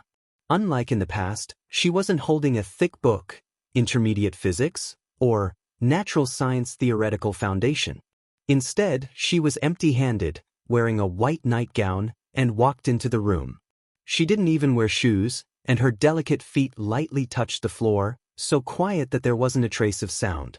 Roland swallowed his saliva. Anna closed the door with a backhand and pulled the bolt. Then she took Roland's hand and walked to the bedside. The girl's hair had just been washed, and under the candlelight, it reflected a faint golden light. When he came closer, he could smell a faint fragrance. The intoxicating fragrance didn't come from the rose soap, but from her body. Her long eyelashes trembled slightly, and her cheeks were flushed. Her blue eyes were like limpid autumn waters. Although he could see that she was a little nervous, there wasn't the slightest trace of hesitation. She looked straight at Roland, and her eyes were full of determination. Even though he had never experienced a big battle at this moment, he understood the meaning of the other party's expression. I don't want to wait any longer, Anna whispered, especially after experiencing such an encounter. She paused. I don't want to regret it. Chapter 299. I understand. Roland picked her up by the waist and gently put her on the bed. Just this simple action made him gasp for breath. Removing the thin blanket, he turned over and got on the bed. Anna leaned over and rested her head on his arm. Next should be foreplay? He found himself nervous. This couldn't go on. As an experienced person, he couldn't show his timidity in front of the little girl. Perhaps he should use a relaxed chat to ease the atmosphere and then take action, such as first tell a dirty joke? While he was thinking hard, Anna's soft voice sounded in his ear. When you pushed me away on the hot air balloon, didn't you think that you might die? Roland was startled. He didn't expect the other to ask this. I just did it subconsciously. You are the future ruler of Grey Castle, and also the hope of the witches, she whispered. I am not worth it. It's not a question of whether it's worth it or not, Roland said with a chuckle. I can't just watch you be attacked and do nothing. In fact, after I woke up, I thought about it carefully. If it hadn't happened so suddenly, giving me time to think it over before making a decision, I would still have done it. I couldn't stop you, could I? Well, no. Roland used his other hand to pinch her nose. Anna's eyelashes drooped down, and after a moment of silence, she said, "Can you tell me your story from before? I want to know more." Well, before, Roland exhaled. He searched the memories of the fourth prince, and was about to tell her 2 interesting stories from the palace, but he swallowed the words back. His past didn't belong here, but to another completely different world. I used to live in a big city, very big. Well, the capital of Grey Castle, it was many times bigger than Border Town. After I was born, I was no different from an ordinary person. I was a little smart, but not that smart. I studied hard, so I was often praised by the teacher, but he didn't know that the hard-to-erase graffiti on the classroom walls were all drawn by me. Of course he wouldn't dare to blame you, Anna murmured softly. That won't happen. He doesn't need to do anything to me. He just needs to tell my parents. Roland smiled and shook his head. When that time comes, they won't be merciful to me. Then, as I grew older, my teachers kept changing from junior teachers to tutors. In the end, I completed all my studies with average grades. Of course, compared to other people's children, they are still lacking. With his eyes half closed, he slowly narrated his experiences. It had been a long time since he had experienced this kind of unrestrained communication. Ever since he came here, he had been playing the role of a prince. At this moment, he felt like he had returned to the past. It was as if he was lying in a hotel full of classical charm, chatting with the girl he liked. His nervous mood gradually relaxed. Perhaps it was time for the next step. Roland turned his head slightly, only to find that Anna had already closed her eyes. Her chest that was pressed against his side rose and fell slightly, like a cat falling asleep. He was slightly surprised, and then couldn't help but chuckle. So that's how it is. She is also tired. Thinking about it, in order to hide their whereabouts, the witches had found a cramped mountain ridge to hide in the night before. They also had to be on guard against the attacks of beasts and devils. They almost didn't sleep for the whole night. When the sky had just brightened, they continued to fly cloud gazer to Border Town. After returning to the castle, Anna spent the night in her bedroom. She hadn't rested for 2 days and 2 nights. Under the tension and relaxation, it was easy to let all the previously suppressed exhaustion break out. It would be strange if she wasn't tired. Probably, this decision was made while waiting anxiously. Although it was a pity, Roland didn't care about this time. There was still a long way to go. He leaned forward, kissed Anna's long eyelashes, and whispered, "Good night." When the early morning light entered the room through the gap in the curtains, Sylvie got up from the big bed and couldn't help but yawn a few times. These days' experience was incredible, like a dream. From discovering the devils to fighting in the air, and finally escaping all the way back to Border Town, she felt that even if she was chased by the church's army of judges, she wouldn't be so nervous and tired. "Good morning." Vendi had already changed her clothes and was preparing to wash with a basin of water. "Good morning." She nodded. "You got up early." "I'm getting older." Vendi smiled. "The amount of time I sleep is getting less and less." "Is it dawn?" Nightingale rubbed her eyes. "It seems that I have to take a nap at noon. Didn't you sleep well last night?" "Yes, I had a lot of dreams." Sylvie disapprovingly curled her lips. Last night, she clearly saw that Nightingale had gone to the 3rd floor of the castle and had even lingered in front of the Lord's door for a while. But because of Nightingale's special ability, she didn't know what she wanted to do. In short, she came back very late. "Last night, didn't you?" Just as she opened her mouth, Nightingale suddenly turned her head and looked straight at Sylvie. Her slightly narrowed eyes were self-evident, and Sylvie immediately closed her mouth. The strength of the Witch Cooperation Association's #1 combat, which was obvious to all. The scene of her drifting in the air like a ghost and intercepting the devils was still vivid in her mind. If she were on Sleeping Island, I'm afraid that even Lady Ashes wouldn't be her opponent.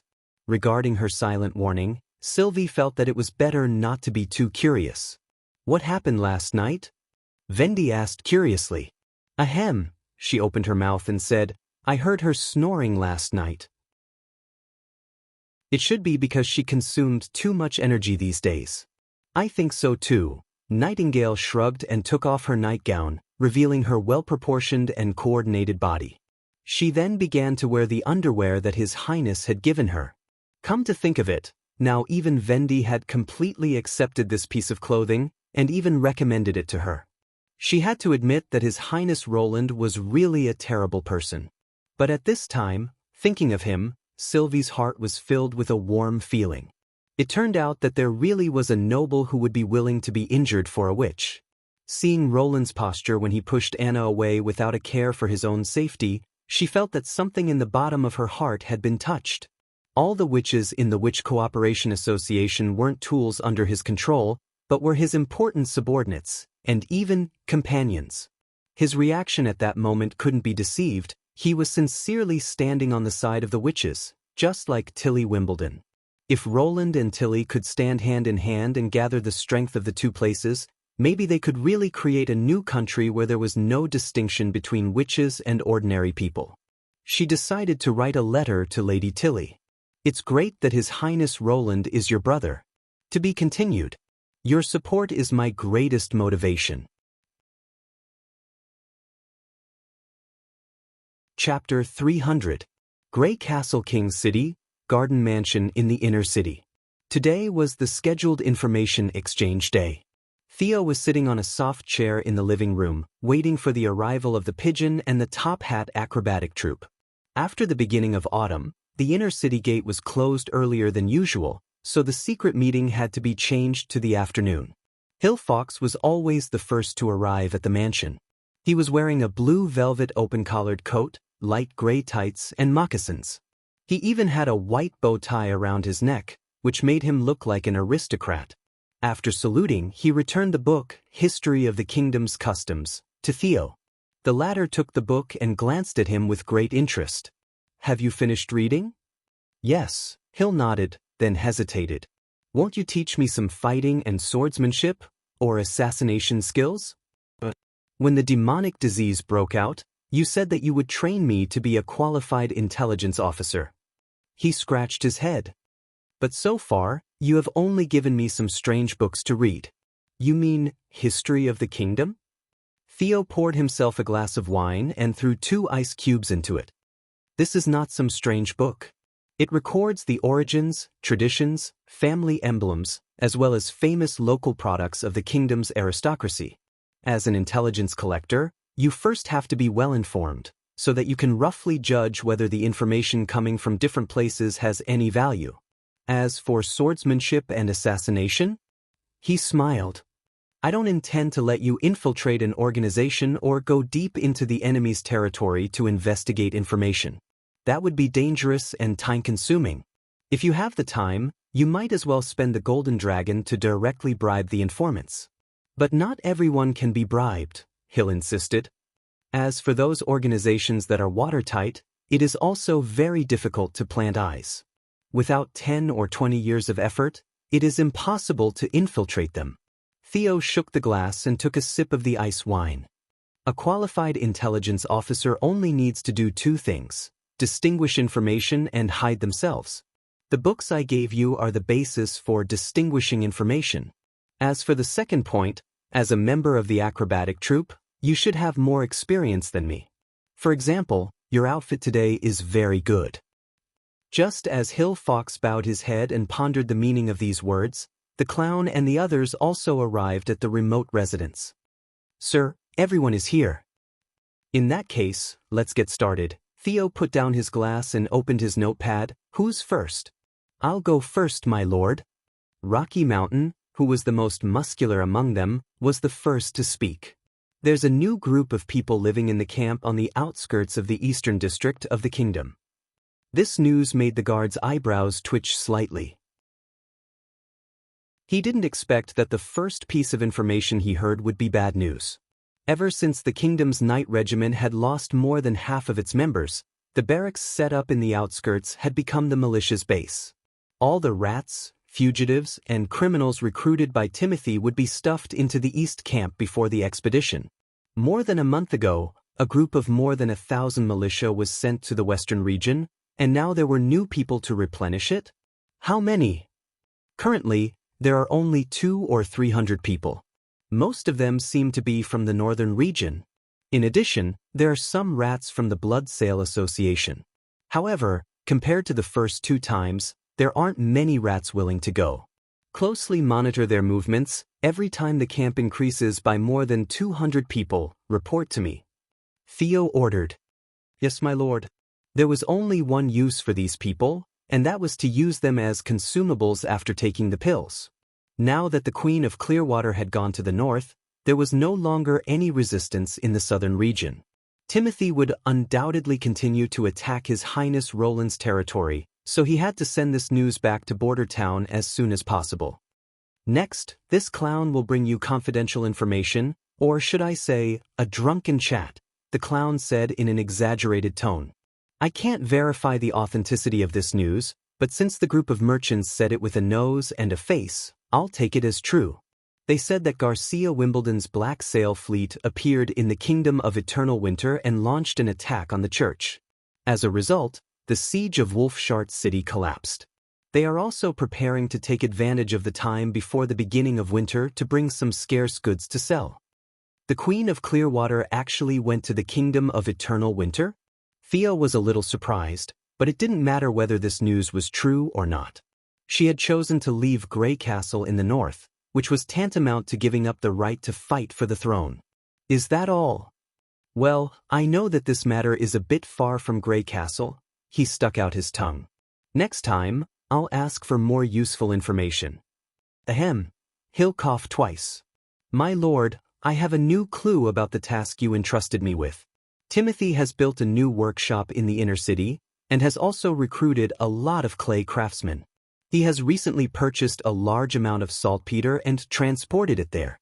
However, the workshop is heavily guarded, so my people are unable to further find out the purpose of the saltpeter. Oh! Theo's spirit was shaken. They really transported the saltpeter to the workshop?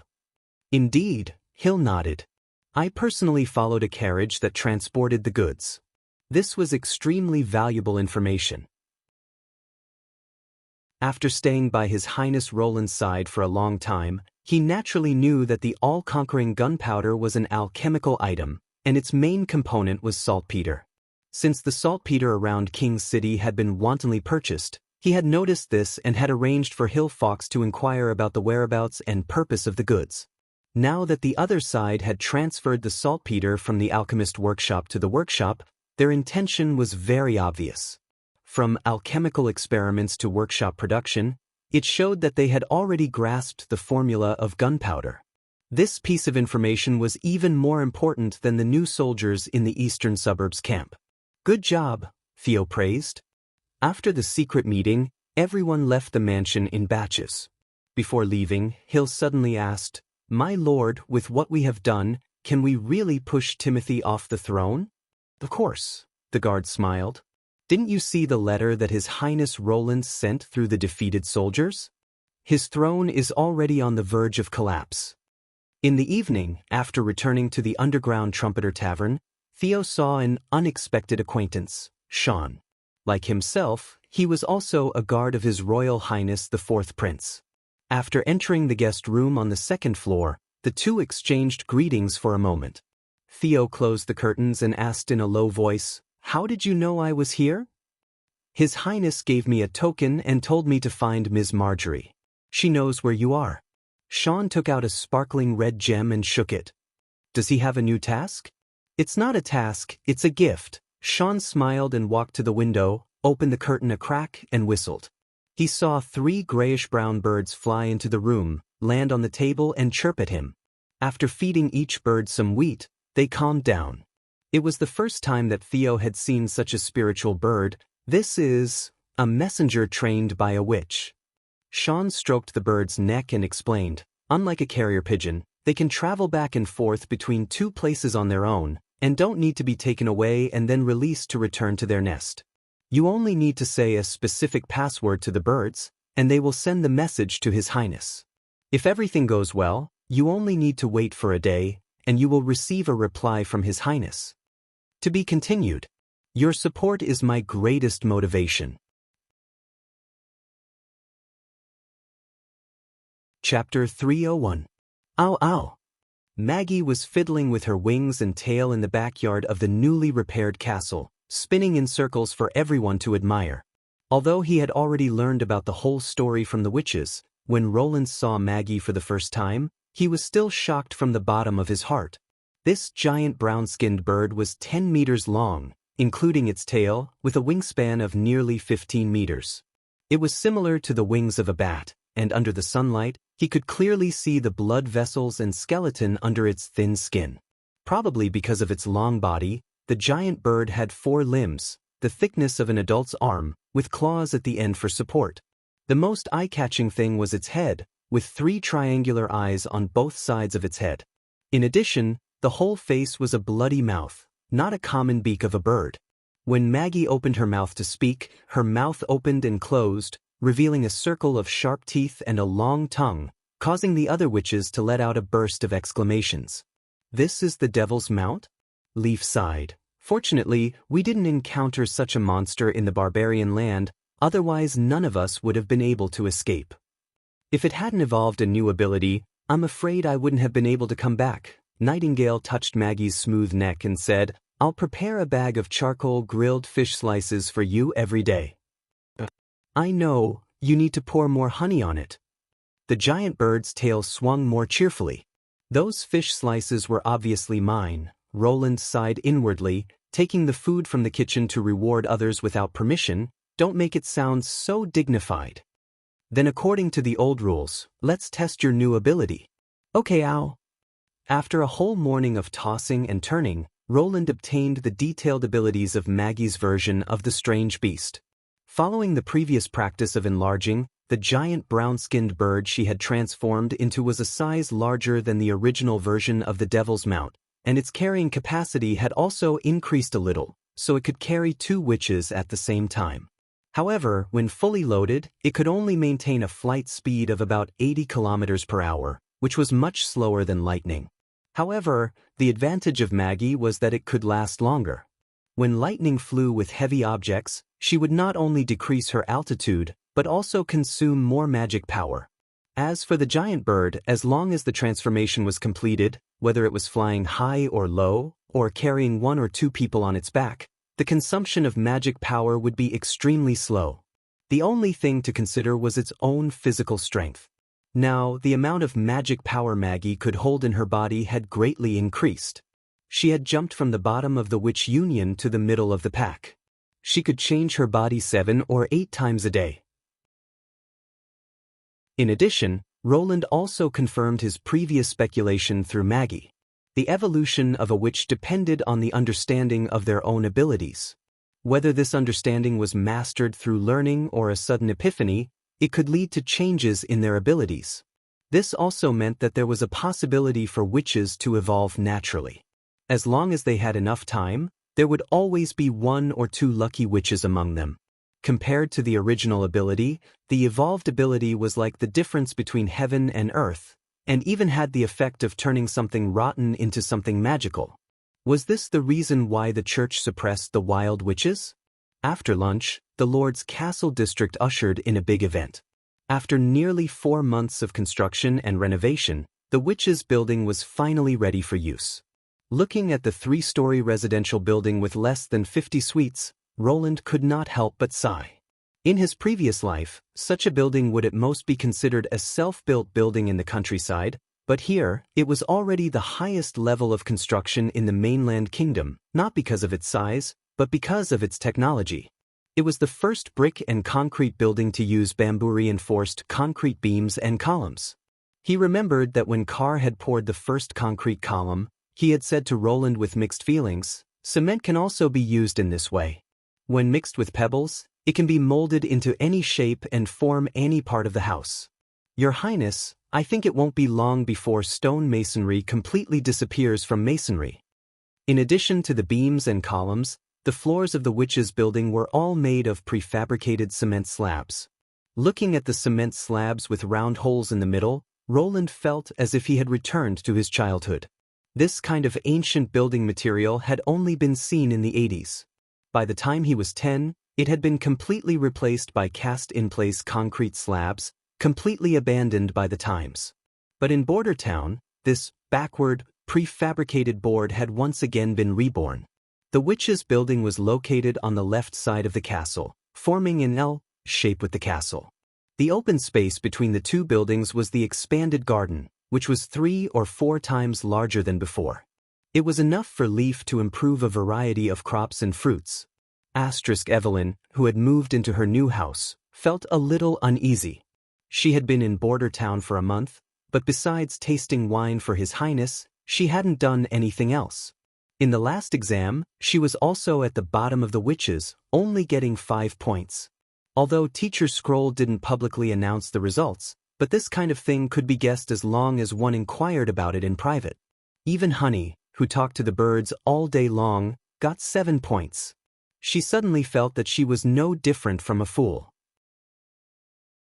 Even so, His Highness didn't treat her any differently. From time to time, he would find her to talk about the local specialties of the wine, and also taste the new hot white wine. At the end of last month, she had received a golden dragon as a salary. This made her even more uneasy. Compared to the other 4 witches, she felt as if she was a freeloader. Next to the living room, there is a special kitchen for cooking, and there is also a strange little room painted white. "Come and see." Candle opened the bedroom door and said excitedly. Evelyn answered weakly. "What's wrong? Are you uncomfortable?" Candle was startled, squatting down to cover her forehead. "It's not hot." Then she laughed. "Are you unwilling to sleep in the same bed as the Sisters of the Witch Cooperation Association?" Evelyn was silent for a moment, then whispered, "We have been here for more than a month, right?" "Almost. Lotus is responsible for the construction of the new city wall, which will soon be completed. Honey has trained a lot of flying messengers for His Highness, and Sylvie has accompanied His Highness to investigate those terrible monsters." She said in frustration, "Only I still have nothing to do. I haven't even arranged the usual training content, and my assessment results are the worst. I really don't know why His Highness chose me here." "Well," Candle thought for a moment, "why don't you ask him yourself?" His Royal Highness Roland is Lady Tilly's brother, and as you can see, he really treats the witches with sincerity. Even Sylvie, who usually keeps her distance from Roland and beware of the prince, has changed her tone. Yesterday, she couldn't help but praise him. Candle shrugged. "If you ask His Highness face to face, he can't possibly eat you, right?" "Really?" What she said seemed to be reasonable. Evelyn thought for a moment, and in order to not be bothered by this torment, she decided to do as Candle said. "To be continued. Your support is my greatest motivation." Chapter 302. The day after the witches of Sleeping Island moved, Roland called the city hall manager, Barov, to the office. "I need you to issue a recruitment notice." He pushed the draft in front of the other party. "A week of short-term work for about 10 people, preferably women." Barov picked up the paper and carefully looked it over. "Your Highness, what is starch?" "You know wheat flour, right?" The manager hesitated. "Do you mean coarse flour or fine flour?" After grinding the wheat grains, they can be baked into bread or baked into wheat cakes. But what you eat is fine flour that is further sifted to remove the bran. The output of the latter is only 60% of the former, and the baked bread is softer, but the price is very high. Only the great nobles can afford it. The most satisfactory thing about this former assistant finance minister was that he had a full understanding of all kinds of low-level goods. Because of the backwardness of agriculture and the scarcity of food, the same thing was eaten in different ways at different levels. For example, the most common wheat, the commoners ate it directly by peeling the wheat grains and cooking them into porridge, which maximized the use of food. However, some residual wheat husks and gravel would also be cooked into the pot, which often caused a crunching sound. The lesser nobles were more particular. They would order people to sift the wheat grains and remove the gravel, grind them into coarse flour, and bake them into bread and pancakes before enjoying them. Further up the hierarchy were the wealthy nobles, and for these people, food was no longer simply a tool to fill their stomachs, but a means to pursue delicious enjoyment. The kitchen would further sift the wheat flour, remove the bran, and obtain a snow-white fine flour. The baked bread would be cream-colored, and not only would it have a delicate texture, it would also taste much sweeter. Starch is made from the fine wheat flour, which is further purified and processed. Roland spread out his hands. When you recruit people, I will send someone to tell them the specific process. Continue to process. Barav could not help but stare. How much wheat will be used? I don't need too much, 300 or 400 kilograms. Roland paused, then changed his words. A basket as big as my table will be enough. He nodded and asked, why do you want as many women as possible? Because they are more meticulous in their work. Moreover, I want to see more women go to work, rather than idle at home. Roland suddenly thought of something. At present, the universal education carried out in border towns seems to be progressing faster in the girls' class. Although the main person in charge of the Ministry of Education is Lady Scroll, the situation is indeed like this. Apart from taking care of the children and housework, there isn't much they can do, so most of their time is spent on learning how to read. If that's the case, I request that after the next round of assessment, the city hall you're in charge of must recruit a batch of female apprentices and gradually increase the proportion of female positions, Roland ordered. Your Royal Highness, there is no precedent for this, Barav frowned. If we only talk about meticulousness, my apprentice is not worse than any woman.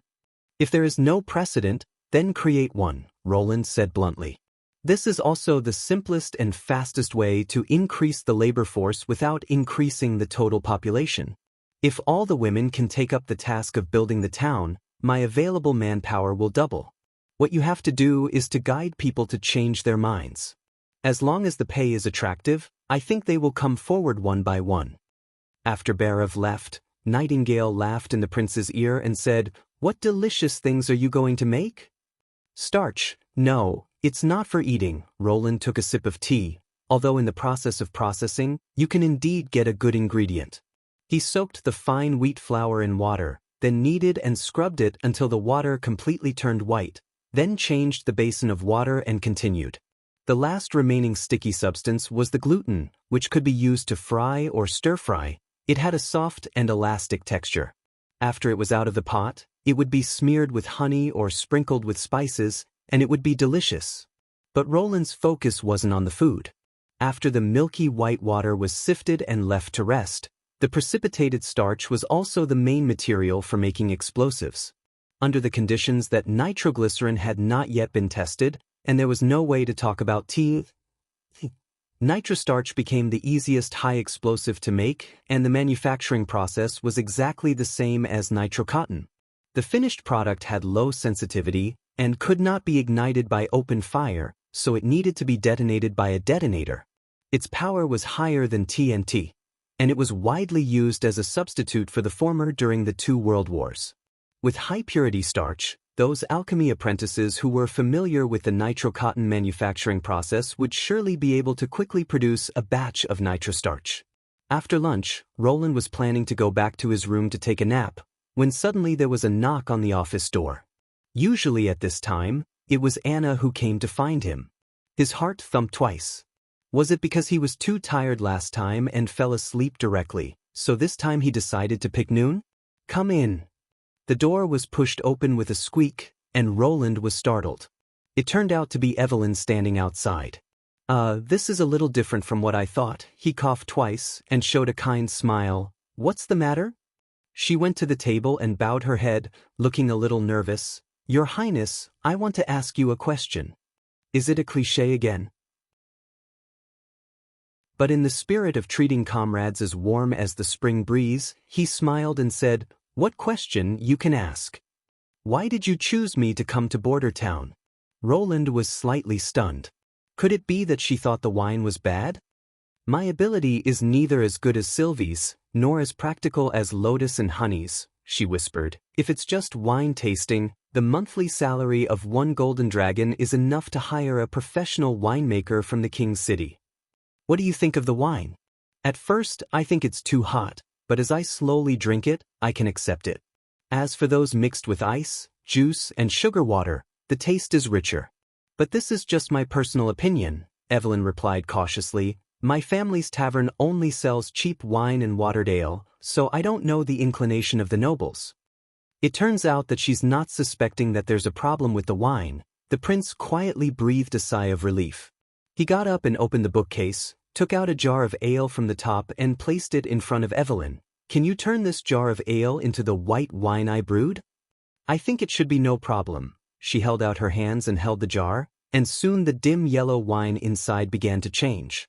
With the emergence of bubbles, the ale became more and more clear, and finally became as transparent as plain water, but Roland could already smell the rich aroma of the wine. He couldn't wait to dip his finger into the wine and put it in his mouth. It was bitter and hot at the same time. This was the taste of high alcohol. Roland couldn't help but laugh. This is why I chose you. Chapter 303. Genius in 1 second. Remember Net, providing you with wonderful novels to read. In the palace hall of the Kingdom of Everwinter, the fire in the fireplace was already burning. Compared to Grey Castle, where the 4 seasons were distinct, the summer here was particularly short, and the autumn was more like a warning of the coming winter. Even before changing into light clothes, the cold wind would quietly come again. Garcia Wimbledon, wearing a fox fur coat, sat on the throne, listening to the complaints and demands of the nobles. She did not like this palace. The pillars, walls and floor were all made of snow-white stone, each piece polished smooth and translucent, looking like solid ice. Although 2 layers of velvet cushions were added to the seat, she could still feel the biting cold of the cold iron chair. The damned house looks like it's made of ice, she thought crossly. When the situation stabilized, the first thing to do was to smash all the walls, and then relay them with dark brown granite slabs. Your Majesty, I hope you can seek justice for me, a noble said with a sad face. This guy had talked a lot before, but in fact, it could be clearly explained in a few words. It was nothing more than a public trial of some evil nobles after the church occupied the kingdom, presided over by Bishop Heather. Most of the nobles were hanged, but this guy was lucky. He was only sentenced to confiscation of his property and equally distributed to the victims. I can understand your request. Private property cannot be plundered, Garcia pondered for a moment, then slowly said, but the specific amount is difficult to define. How about this? If you can provide financial statements for the past 5 years, I can take a part of the seized property as compensation. But the mob looted my house. I'm afraid these records. Then I can only according to the published notice, according to the standard of the title of nobility. Garcia interrupted. Look around you. They are all nobles who have been looted. If I give you more, the others will get less. What do you think? That's right. Who knows if the number you reported is true or not? Why are you still so long-winded, Sir Halon? Those golden dragon don't belong to you. It's good enough that you have a share. Look at your accomplices. They can only go to the divine kingdom to ask for compensation. Seeing that the surrounding nobles were glaring at him, he had no choice but to bow and salute timidly. Then we'll distribute them according to your standard. Thank you for your kindness, Your Majesty. Very good. Garcia smiled. Greetings, Your Majesty. A white-haired old man walked out of the crowd and put his hand on his chest respectfully. The silver heron emblem on his chest was shining brightly. Marquis Board, I remember that your territory was not attacked by the church's thugs. Yes, he nodded. It's not that they don't want to, but they can't. The snow ridge is easy to defend and hard to attack. My knight blocked the thugs' invasion. However, my son wasn't so lucky. On the day of the riot, he was on duty in the palace. In order to protect the former queen, not only was he killed by the believers, but his corpse was also hung on the city gate. It was only when you arrived at the Kingdom of Everwinter that he was freed from his humiliation. What a tragic story. Garcia pretended to be sad and sighed. So, what do you need me to do?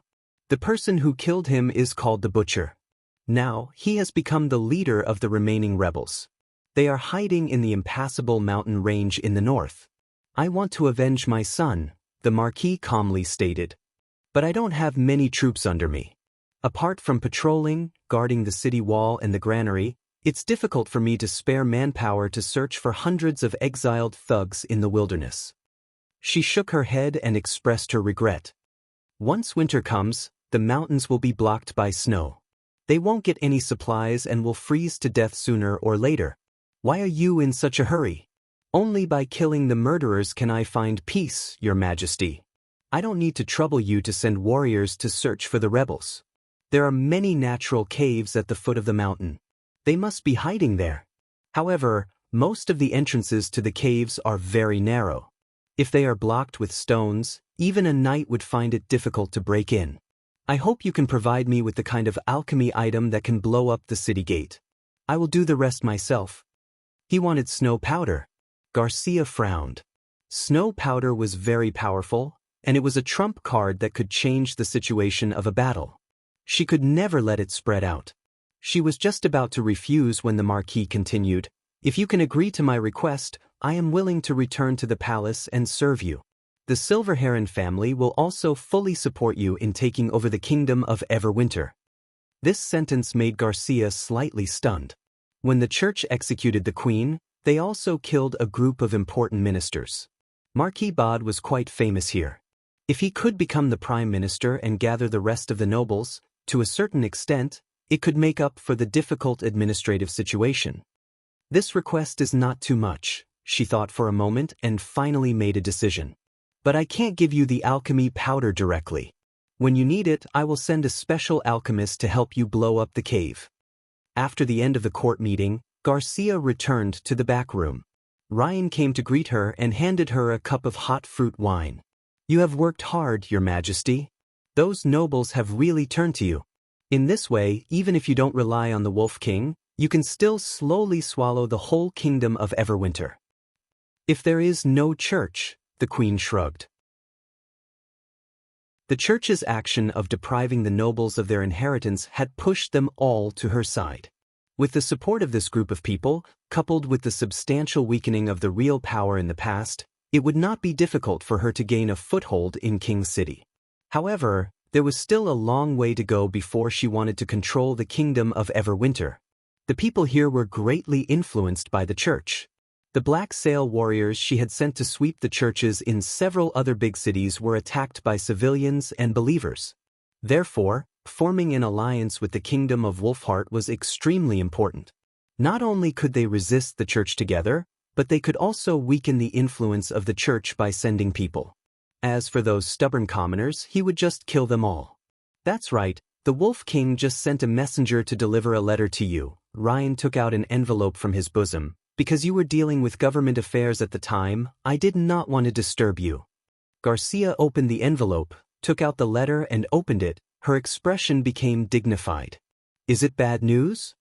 "The church has once again sent troops," she said in a low voice. "They are setting off by land towards the Wolfheart city, and have already broken through several temporary lines of defense." What? Ryan couldn't believe it. The months of the demons is coming. Do they intend to ignore the new holy city? Garcia sat back at her desk, frowning in thought. The church would never let this matter go, but she didn't expect that the other side would come so soon. If she had waited until next spring to start the war, she would have been much more prepared. The enemy clearly didn't want to give her a chance to breathe. If she just sat back and ignored the Wolf King's request for help, once the kingdom of Wolfheart was destroyed, she wouldn't be able to hold on for long. However, this was also an opportunity. If she could exhaust the church's army to death in the Wolfheart city, when the demonic beasts invaded Hermes, the enemy would face a disaster of destruction. Perhaps they would send more God's punishment army, but she also had a powerful weapon like snow powder, coupled with the difficult-to-extinguish Styx River black water, the demonic fire powder, as well as the towering walls of the Wolfheart city. She would certainly be able to consume a lot of the enemy's strength. Thinking until here, Garcia opened her mouth. "Pass my order, let the Black Sail warriors prepare for battle. This year we will spend the winter in the Wolfheart city." "Yes, your support is my greatest motivation."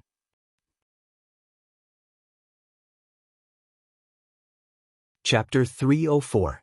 After nearly a week of assembly and testing, Roland and Anna together completed the development of the contact fuse for the bomb. Compared to the fuse for artillery shells, it did not need to withstand high temperature and pressure, nor did it have the high G overload when it left the chamber, so its structure was exceptionally simple. But even with such a thing made of a firing pin and a spring, the two of them still tested it many times before they succeeded. The main problem was that no one knew how much elasticity the spring needed in order to not misfire when it was accidentally dropped, and when it was thrown normally, they also had to ensure that the firing pin could steadily trigger the primer.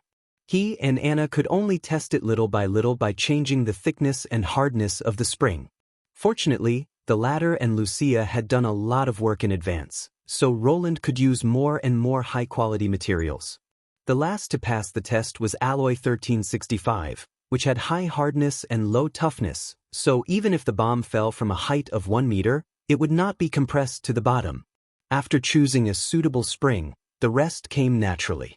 Even if Roland had never seen a real fuse, he could still design one based on its working principle.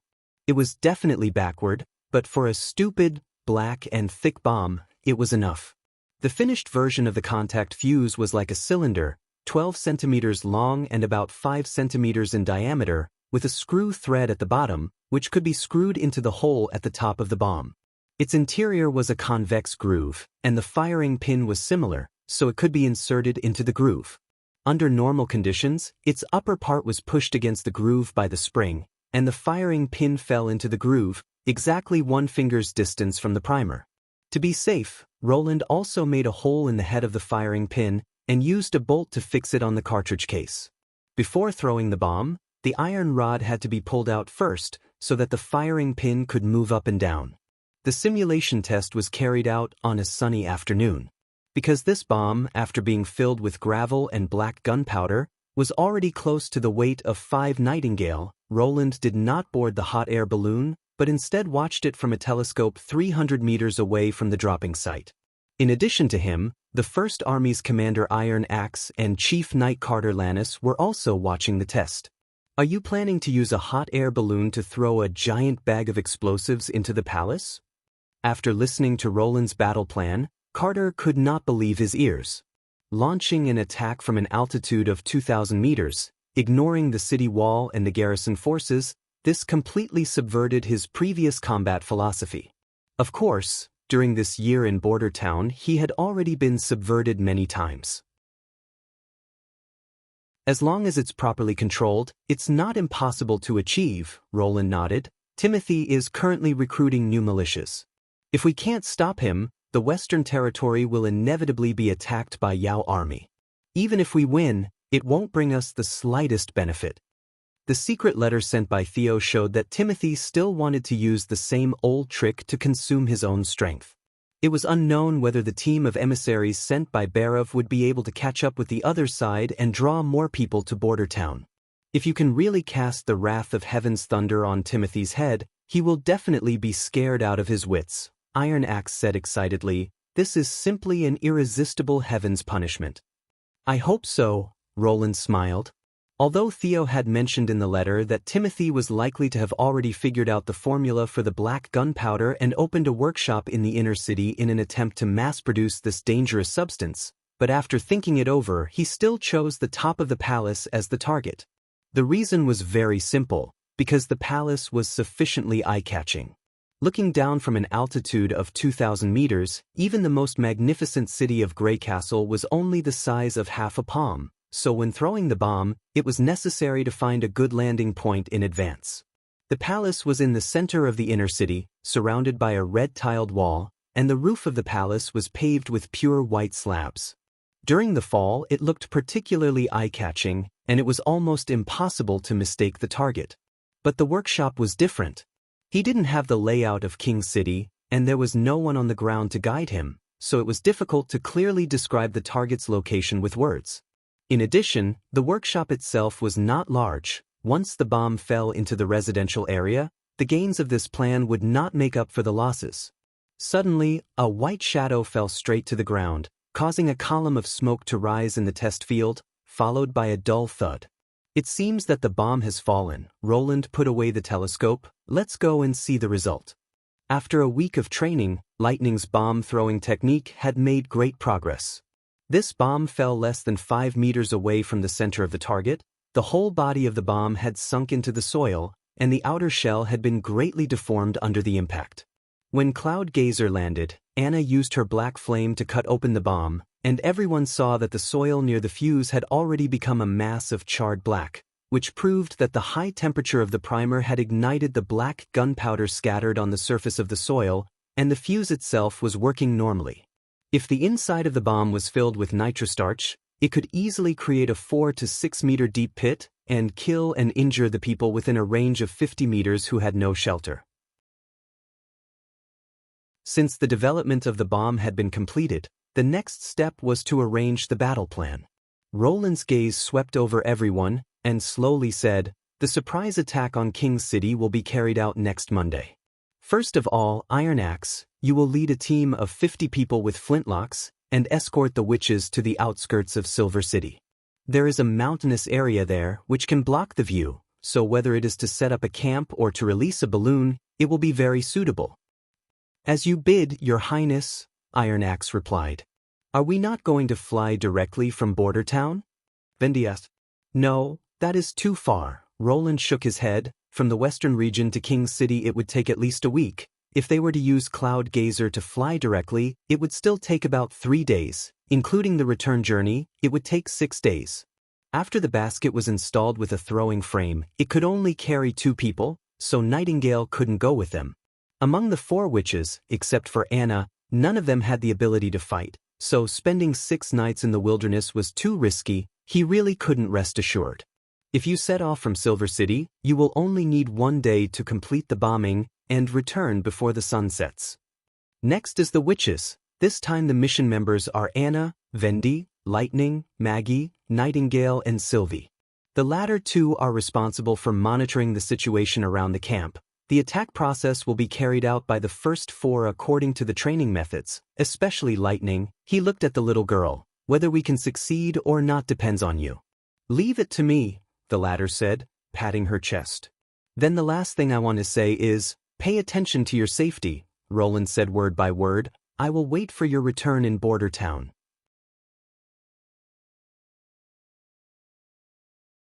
Chapter 305.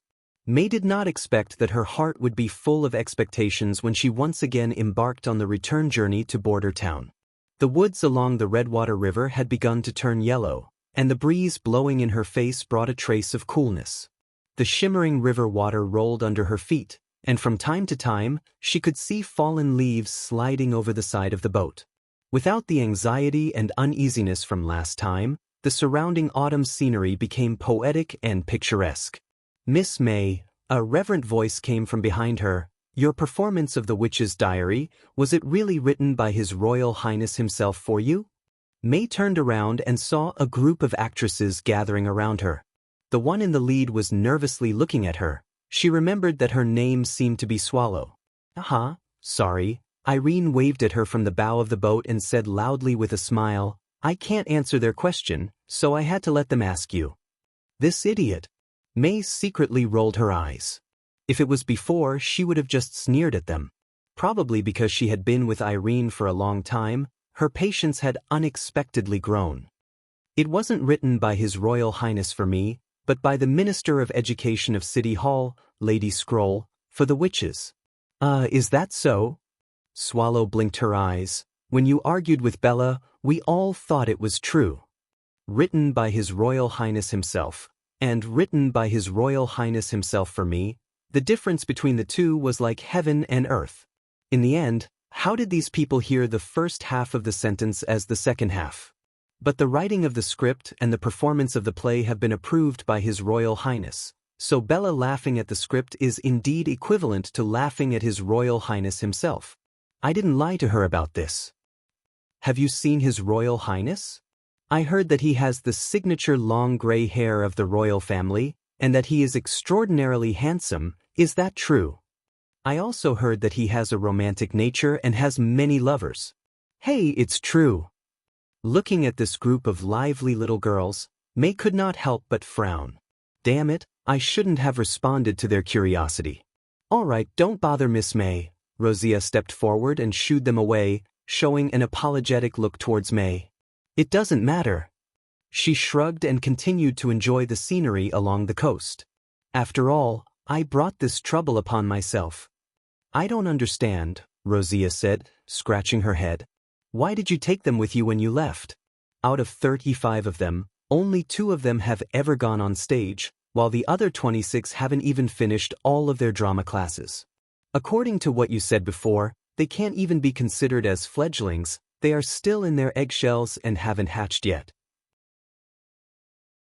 Even if the Lord doesn't have high requirements for drama, I'm afraid it will still be difficult for His Royal Highness to accept them.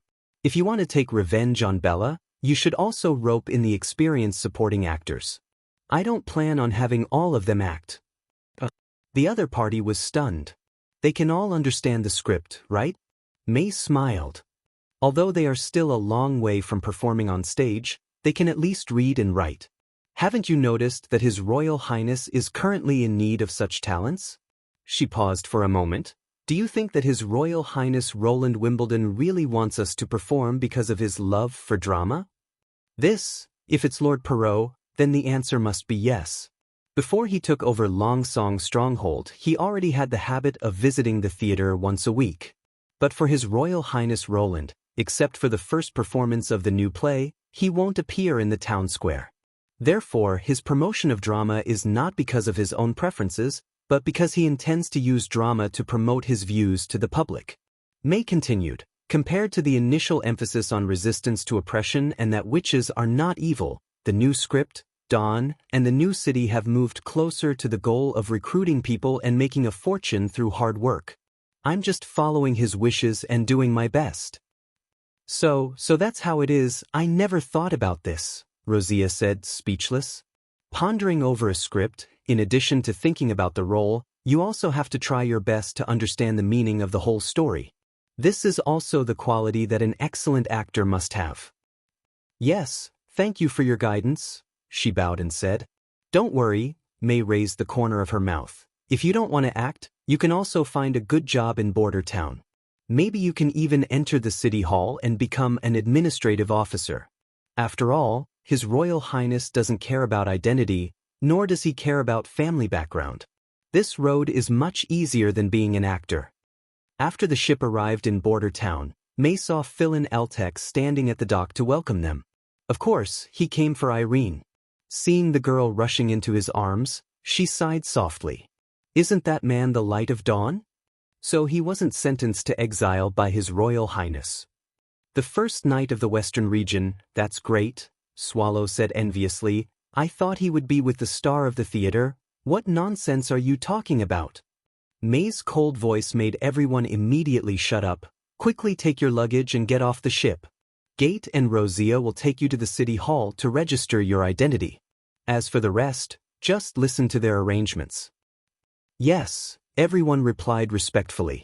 Walking down the dock, Philin came over with his wife and greeted her with a hand on his chest. Miss May, Irene just told me about the conflict in the theater. Thank you for taking care of her. You don't have to thank me, May said disapprovingly. They seem to be looking for trouble with her, but in fact, they came for me. Even so, I still want to thank you, the knight laughed heartily. If it weren't for you, she would have cried on the spot. After the two left, May curled her lips, carried her luggage alone, and walked to the residential area. Although she had let go of this feeling, seeing this scene still made her feel a little emotional. Moreover, the familiar figure did not appear, but in the letter he vowed to give her a surprise. Well, after all, he is an important person around His Royal Highness, and it is impossible for him to act as he pleased like the light of dawn. Back home, May put down her luggage and a long-lost sense of relaxation came over her. She took a long breath, took out the white wine from the cupboard, and was about to drink a cup, when someone knocked on the door. Opening the door, she saw Carter Lannis standing outside. I didn't expect you to arrive half an hour early, he wiped the sweat from his forehead. I heard that the ship from Long Song Stronghold had arrived, so I rushed over from the barracks. She did not know why, although she did not see him at the dock and obviously did not receive her. Seeing his appearance made May's mood instantly happy. Do you want to have a drink? No, I have a task in the afternoon, Carter waved his hand. Well, she nodded. His Royal Highness's task is more important. I came to give you a gift. The chief knight took out a small white wooden box from his pocket and handed it to her. Is this the latest product from the convenience market? May curiously took the wooden box, opened the lid, and saw a yellow ring quietly standing at the bottom of the box. The top of the ring was inlaid with a bright transparent gem, reflecting the autumn sunlight through the window with a colorful light. There was no doubt that this ring was very expensive and was unlikely to be sold in the convenience market.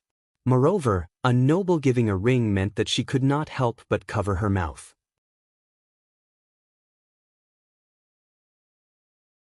Chapter 306. It had been 4 days since the witches and the first army set out. According to the plan, they should arrive at the outskirts of Silver City tomorrow afternoon. After being equipped with Honey's flying messenger, Roland received letters from the team every day, from Iron Axe, Anna, and Nightingale. Although it wasn't as fast as a mobile phone, it was basically similar to a wireless telegraph.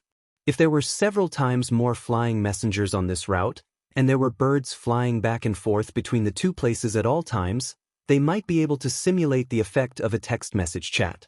In the absence of Nightingale, the chief knight took over the important task of guarding the castle. But what puzzled Roland was that these days, Carter always had a cheerful appearance, as if he had encountered something particularly happy. Was it really so happy to be back to his job and be responsible for the personal guard? He shook his head and focused his attention on the report of the Minister of Construction, Carr Van Bate. With the help of the Sleeping Island Witches, the construction project in Border Town had progressed at a rapid pace in the past month. First of all, the steel bridge over the Redwater River was successfully completed. Compared to the traditional stone bridge and wooden bridge, the steel bridge body could be made in advance and then hoisted as a whole. In addition, Lotus had raised 2 floating islands in the river, which further simplified the difficulty of its construction, so that the main bridge construction period was shortened to an astonishing 1 month.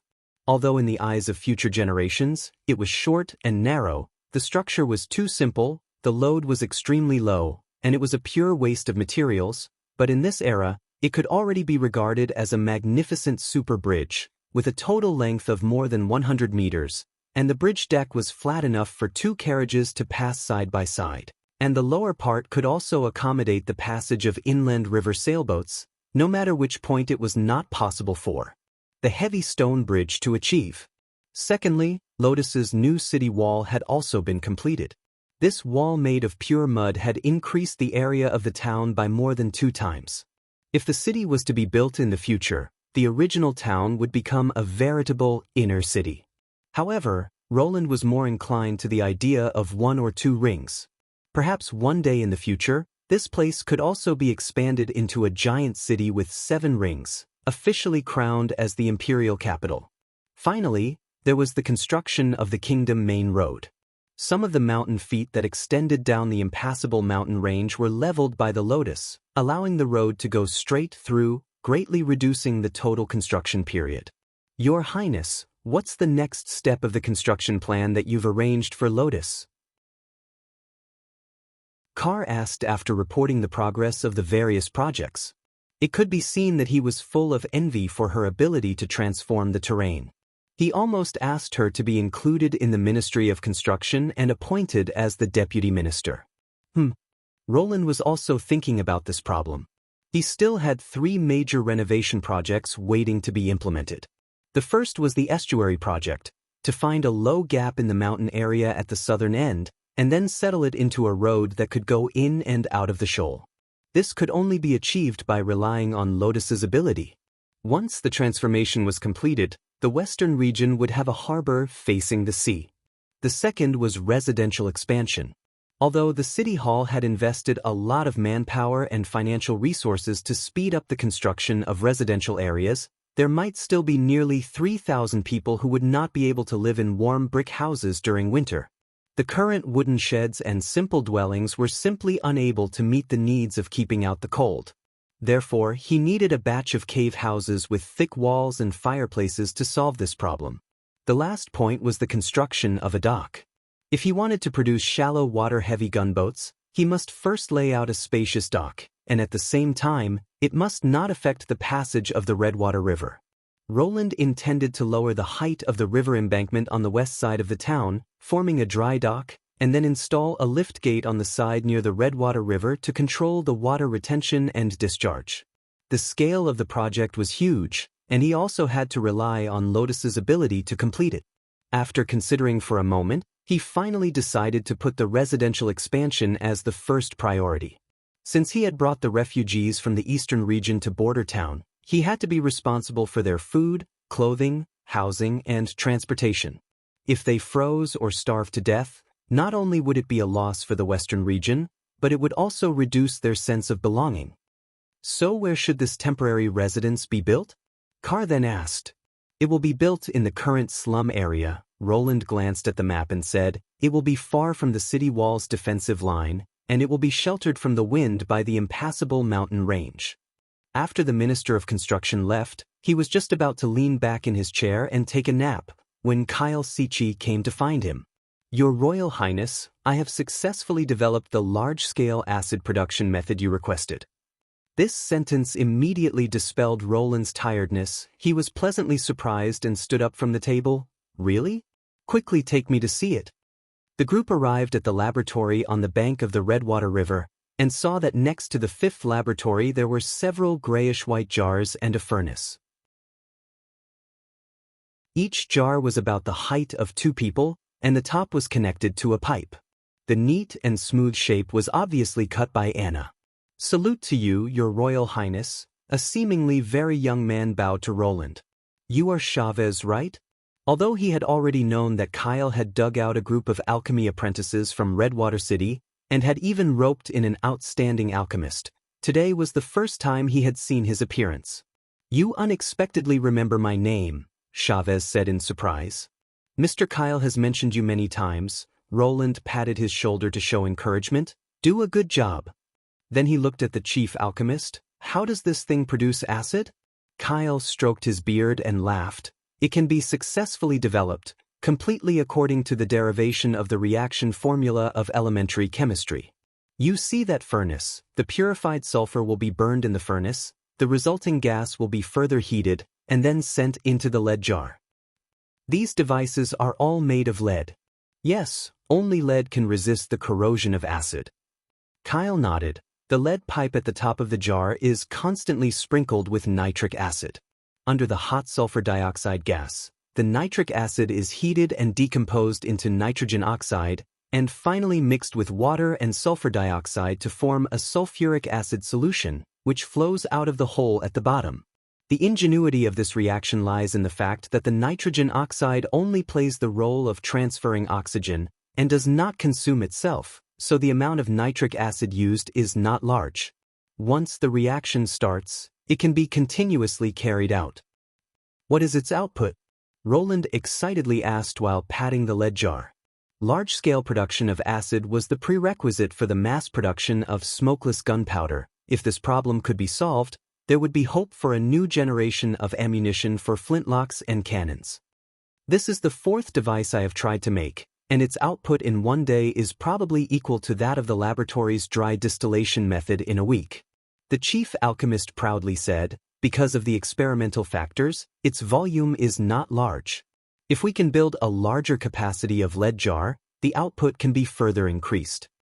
This is really good news, Roland said with a smile. When Miss Anna returns, you can immediately start building a larger-scale acid device. In addition, if the lead is not enough, you can use iron instead. Miss Soroya's coating can make the iron free from acid corrosion. Kyle nodded, but his next words made the prince's smile freeze on his face.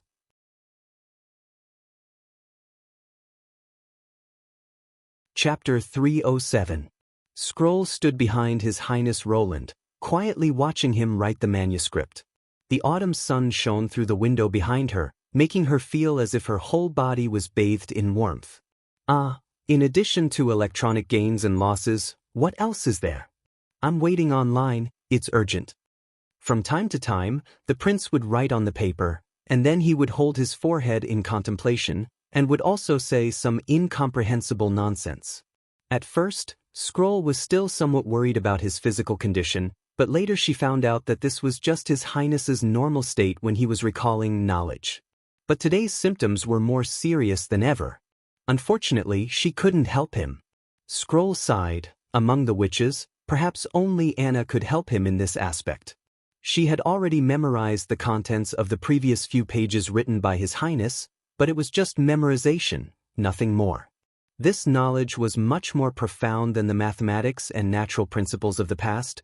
Just reading it once was enough to make people dizzy. It was no wonder that His Highness would be so embarrassed. "How about we stop here for today?" Scroll couldn't help but say. Roland gave up and put down the pen, leaned back on the chair and took a deep breath. "I really envy your photographic memory. If I could be like you, why would I be afraid of exams? I would have long been admitted to a famous school and reached the peak of life." She automatically ignored the latter half of the other side's nonsense. "Does His Highness also need to take an exam in the palace?" "Yes, otherwise how can we distinguish which prince is better?" he muttered. "In fact, sometimes it's not good to remember everything," Scroll said with a smile. "For example, bad experiences, sad things, it's better to forget them." When she was in Seawinshire, because of her poor identity, she had suffered countless insults and beatings. Until now, she still clearly remembered the place where she was hit, the perpetrator's twisted face to vent his anger, and the pain caused by every punch and kick. It wasn't until she was sheltered by the old captain with a broken leg that her life became slightly better. In fact, in a place like the slums, there were people who died every day because of internal robberies and fights, and it was no less than those who died of cold or hunger. For a long time, she had been extremely disgusted with herself, why all the suffering was still vivid in her mind. Because the scene in the memory was too clear, every nightmare in the middle of the night was almost repeating the unbearable past. Later, on the day of her adulthood, she awakened the branch ability Book of Magic. Only then did she realize that her extraordinary memory came from her identity as a witch. Roland probably guessed what she was thinking and smiled apologetically. "You're right." Scroll immediately felt a warm current flowing through her heart. Very few people would care about a witch's opinion, not to mention that she was a prominent member of the royal family. "It doesn't matter. It's all in the past, Your Highness." Roland Wimbledon was different from the nobles she had met. In fact, he was completely different from the people she had met. He had vast knowledge, but he always wanted to pass it on to others. He had a noble status, but he didn't reject others. He enjoyed the adoration of others, so he could do whatever he wanted. However, not only did he not do so, but he also took care of others' feelings. In just 1 year, a desolate and impoverished town had undergone earth-shaking changes. The witches had also obtained the peace and freedom they had longed for a long time, all thanks to His Royal Highness Roland. If she hadn't experienced it herself, she wouldn't have believed that there was such a ruler in the world.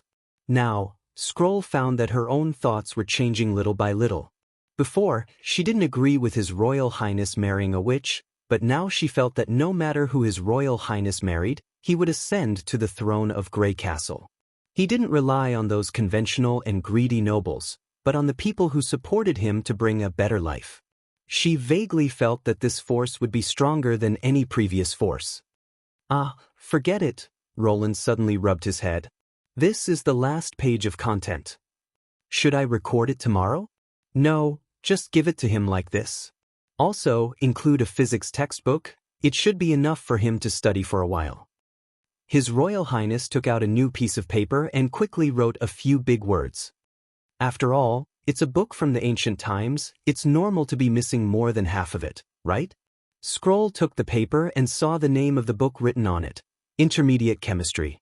After finishing the memorization work, she left the office and was ready to go to the city hall. The beautiful scenery of the backyard attracted her attention.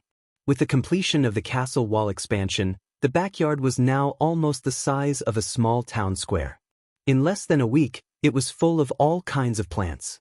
There was no doubt that this must be the masterpiece of Leaf. Scroll followed the olive tree path and walked step by step into the depths of the garden. After passing through a row of dense sugarcane fields, she saw Leaf sitting next to a small pond, resting. She did not wear her usual braids. Instead, her long green hair was casually draped over her shoulders. Her pure white feet gently splashed the water, and she was holding pieces of wheat in her hands. From time to time, she would throw them to the schools of fish that were swimming around. Every time a fish came up to rub against her toes, Leaf couldn't help but chuckle. "Your foot is better." Scroll sat down beside her. "Ah, Teacher Scroll," she blinked, then nodded and smiled. "Yes, Miss Nana restored it to its original state, so that I don't have to endure the pain of my toes in winter." "Are the plants in the garden all improved by you?" "Yes," Leaf pointed happily. "Over there are the grape sheds, and over here are the fruit trees and crops. I also asked His Highness to send a batch of compost, just in time to test the absorption effect of the new crops. In addition, there are dozens of bird nests in the fruit tree area, and all the flying messengers raised by honey are sleeping on the trees." Scroll lovingly stroked her long hair. "I thought you would be the first witch in the Witch Cooperation Association to evolve. After all, when you were in the impassable mountain range, your ability was no less than Kara's. His Highness said that evolution comes from the understanding of one's own ability. Plant cells are indeed incredible, but I have long felt that they should be a whole. You see, when a bundle of grass is condensed into a ball, it can change into a flexible vine. If they are different, how can they fuse together?" Scroll opened her mouth, not knowing whether to comfort her or to agree with her words. Finally, she said, "Even if your ability doesn't evolve, you can still do a lot of things for His Highness."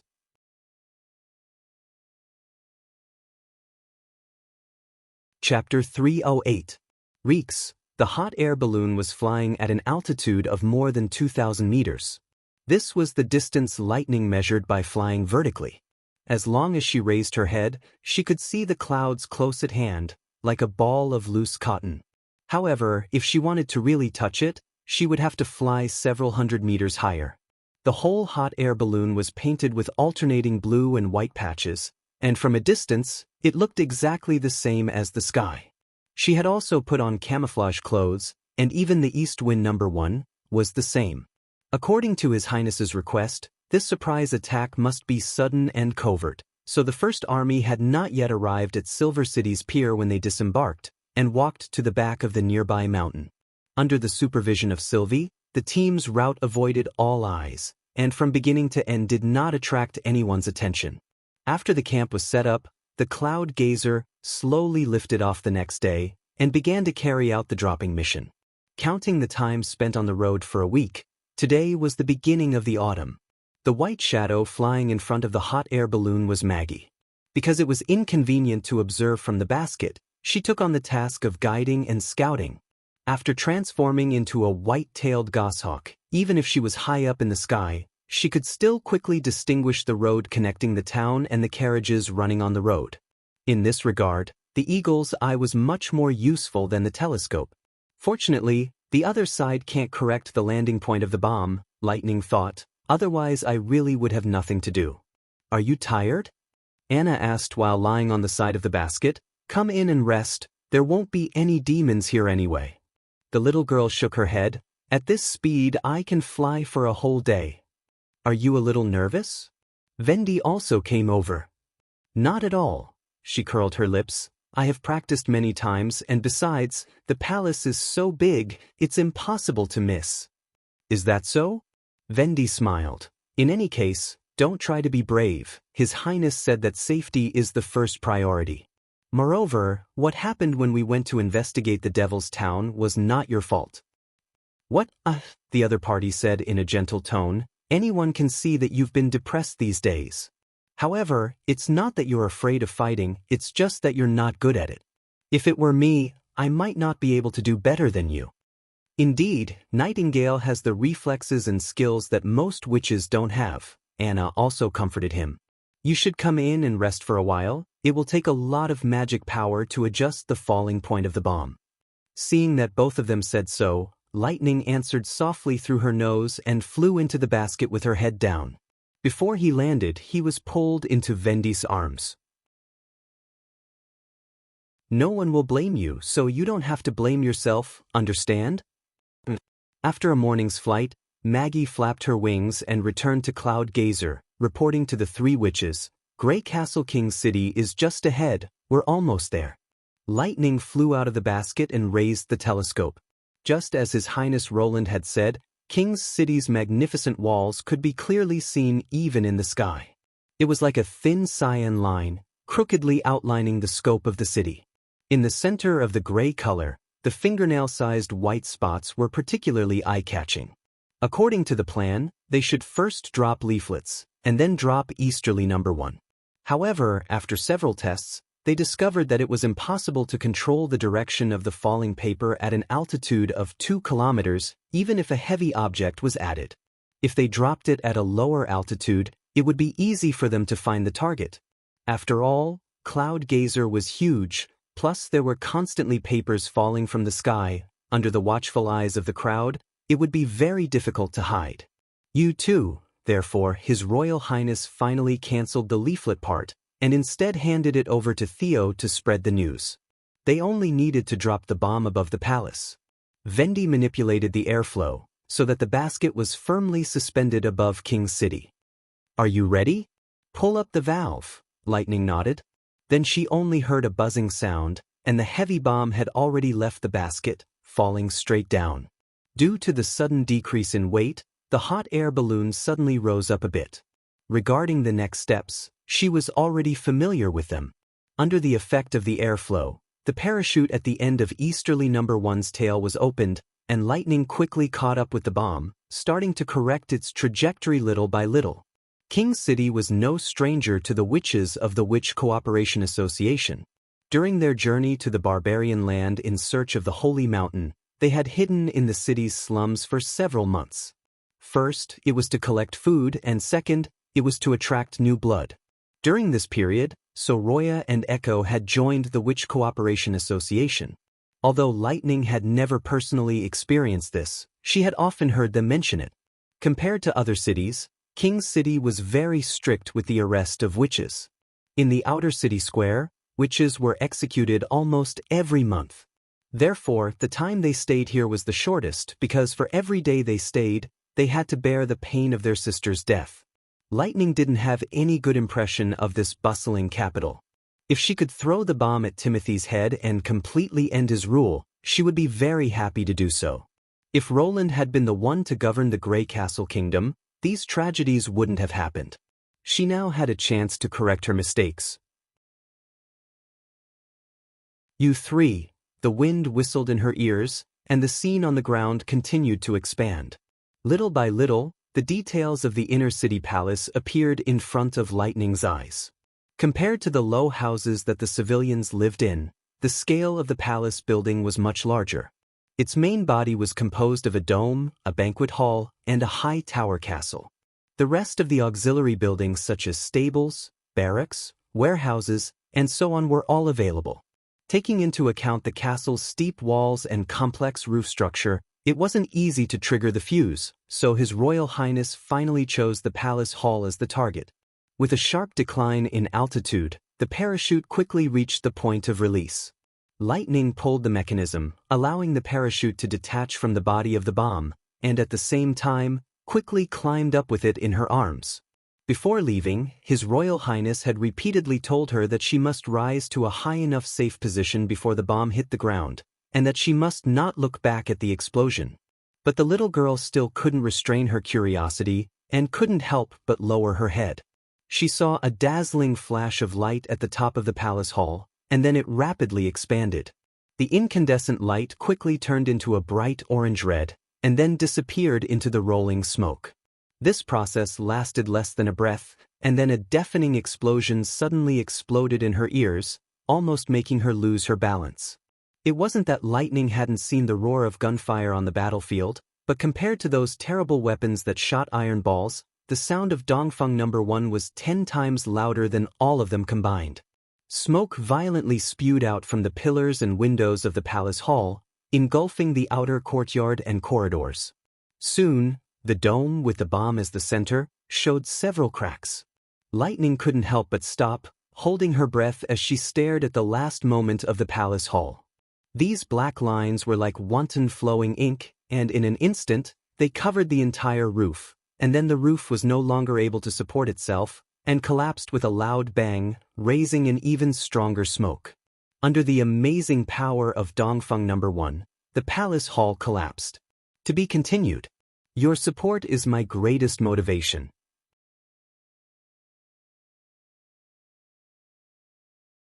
Chapter 309. Theo had been in contact with His Royal Highness once a day for the past few days. Although he had seen many incredible things during his year as His Highness' personal guard, the new order still made him feel inconceivable and confused. The attack on the palace in King City was portrayed as Roland Wimbledon's punishment for Timothy Wimbledon. When the militia that had attacked the Western Territory had been defeated and returned to King City, it wasn't as if he hadn't heard about the warning that they had carried with them. Theo had thought that this was just a bluff by His Highness, or perhaps a strategy to create a diversion, taking advantage of Timothy's vigilance and defense to send troops to attack other cities, just like what Garcia had done, to loot their opponents before the coming of winter. However, the subsequent orders from Border Town made him feel that something was wrong. It seemed that His Highness really intended to attack King City, and had asked him to prepare for propaganda. The latest order clearly stated that the attack would be launched on the first day of mid-autumn, which was exactly the same time as the warning. Look at this sentence: exaggerate the attack on King City Palace as punishment. In other words, His Highness will directly attack the inner city of King City, but how is that possible? King City had the strongest walls of Grey Castle, which were thick enough to accommodate 2 houses side by side. Even His Highness cannons would find it difficult to destroy them. With the addition of the King's City Knight Regiment, his personal guards, and the conscripted militia, it would be difficult to break into the city without an army of more than 10,000 people. Using witches to launch a surprise attack was also a fantasy. The god's stone of retaliation in the palace was as numerous as the hairs on an ox. Moreover, in the main hall, bedroom, and other places, there were giant god's stone of retaliation. As long as a witch stepped into a room, all of her abilities would be taken away. This was also the reason why no one retaliated when Timothy hunted and killed witches. It was simply impossible to assassinate a member of the royal family in the palace. Moreover, there was a hidden danger in this method. If Timothy Wimbledon really died in the hands of a witch, the church would benefit the most. As long as the church was guided a little, the fourth prince's futile attempt to unite with the devil's minions to seize the throne would become a reality. At the same time, the nobles would unite to resist his power. However, with His Highness Roland's wisdom, Theo believed that he would definitely be able to see this point. Then how is His Highness going to break into the inner city? Sir, what orders do you have for me? Hillfox pushed open the half-closed door and walked into the living room. Waiting for a new order, Theo said, spreading out his hands. You can sit down first. Seeing the astonished expression on the former acrobatic troop member's face, Roland could only smile helplessly. Usually, he would only inform these people when he received specific orders, but this time, it was not convenient for him to inform them of the task given by Her Highness in advance. If the palace in King City had not been attacked, this seemingly absurd order could easily reduce the trust of the other party. But on the contrary, if His Highness really did it, it would be an unprecedented shock to them, and it would also greatly boost the confidence of this group of people, especially when they witnessed with their own eyes that His Highness was able to pose a real threat to Timothy's throne from thousands of miles away. Such a propaganda effect would be more effective than him wasting his breath. So Theo chose a compromise, first calling Hill to the inner city, and then waiting for His Highness to realize his warning. If he succeeded, everyone would naturally be happy, but if he failed, he only needed to lie and say that the messenger might have been delayed on the road. Drink some tea, Theo said with a smile. Don't always wear doubts on your face. As an intelligence officer, the most important thing is, hide yourself, sir. He took the teacup.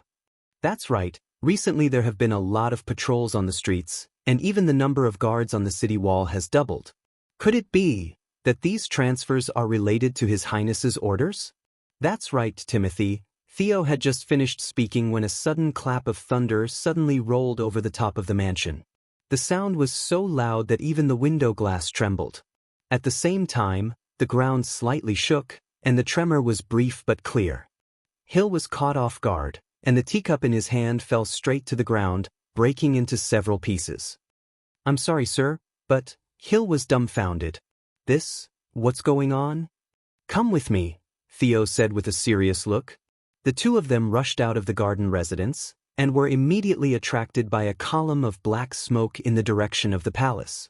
Obviously, the sound of thunder had come from there. He had seen His Highness's cannons and flintlocks, so he naturally knew that only alchemy powder could produce a sound like the wrath of heaven.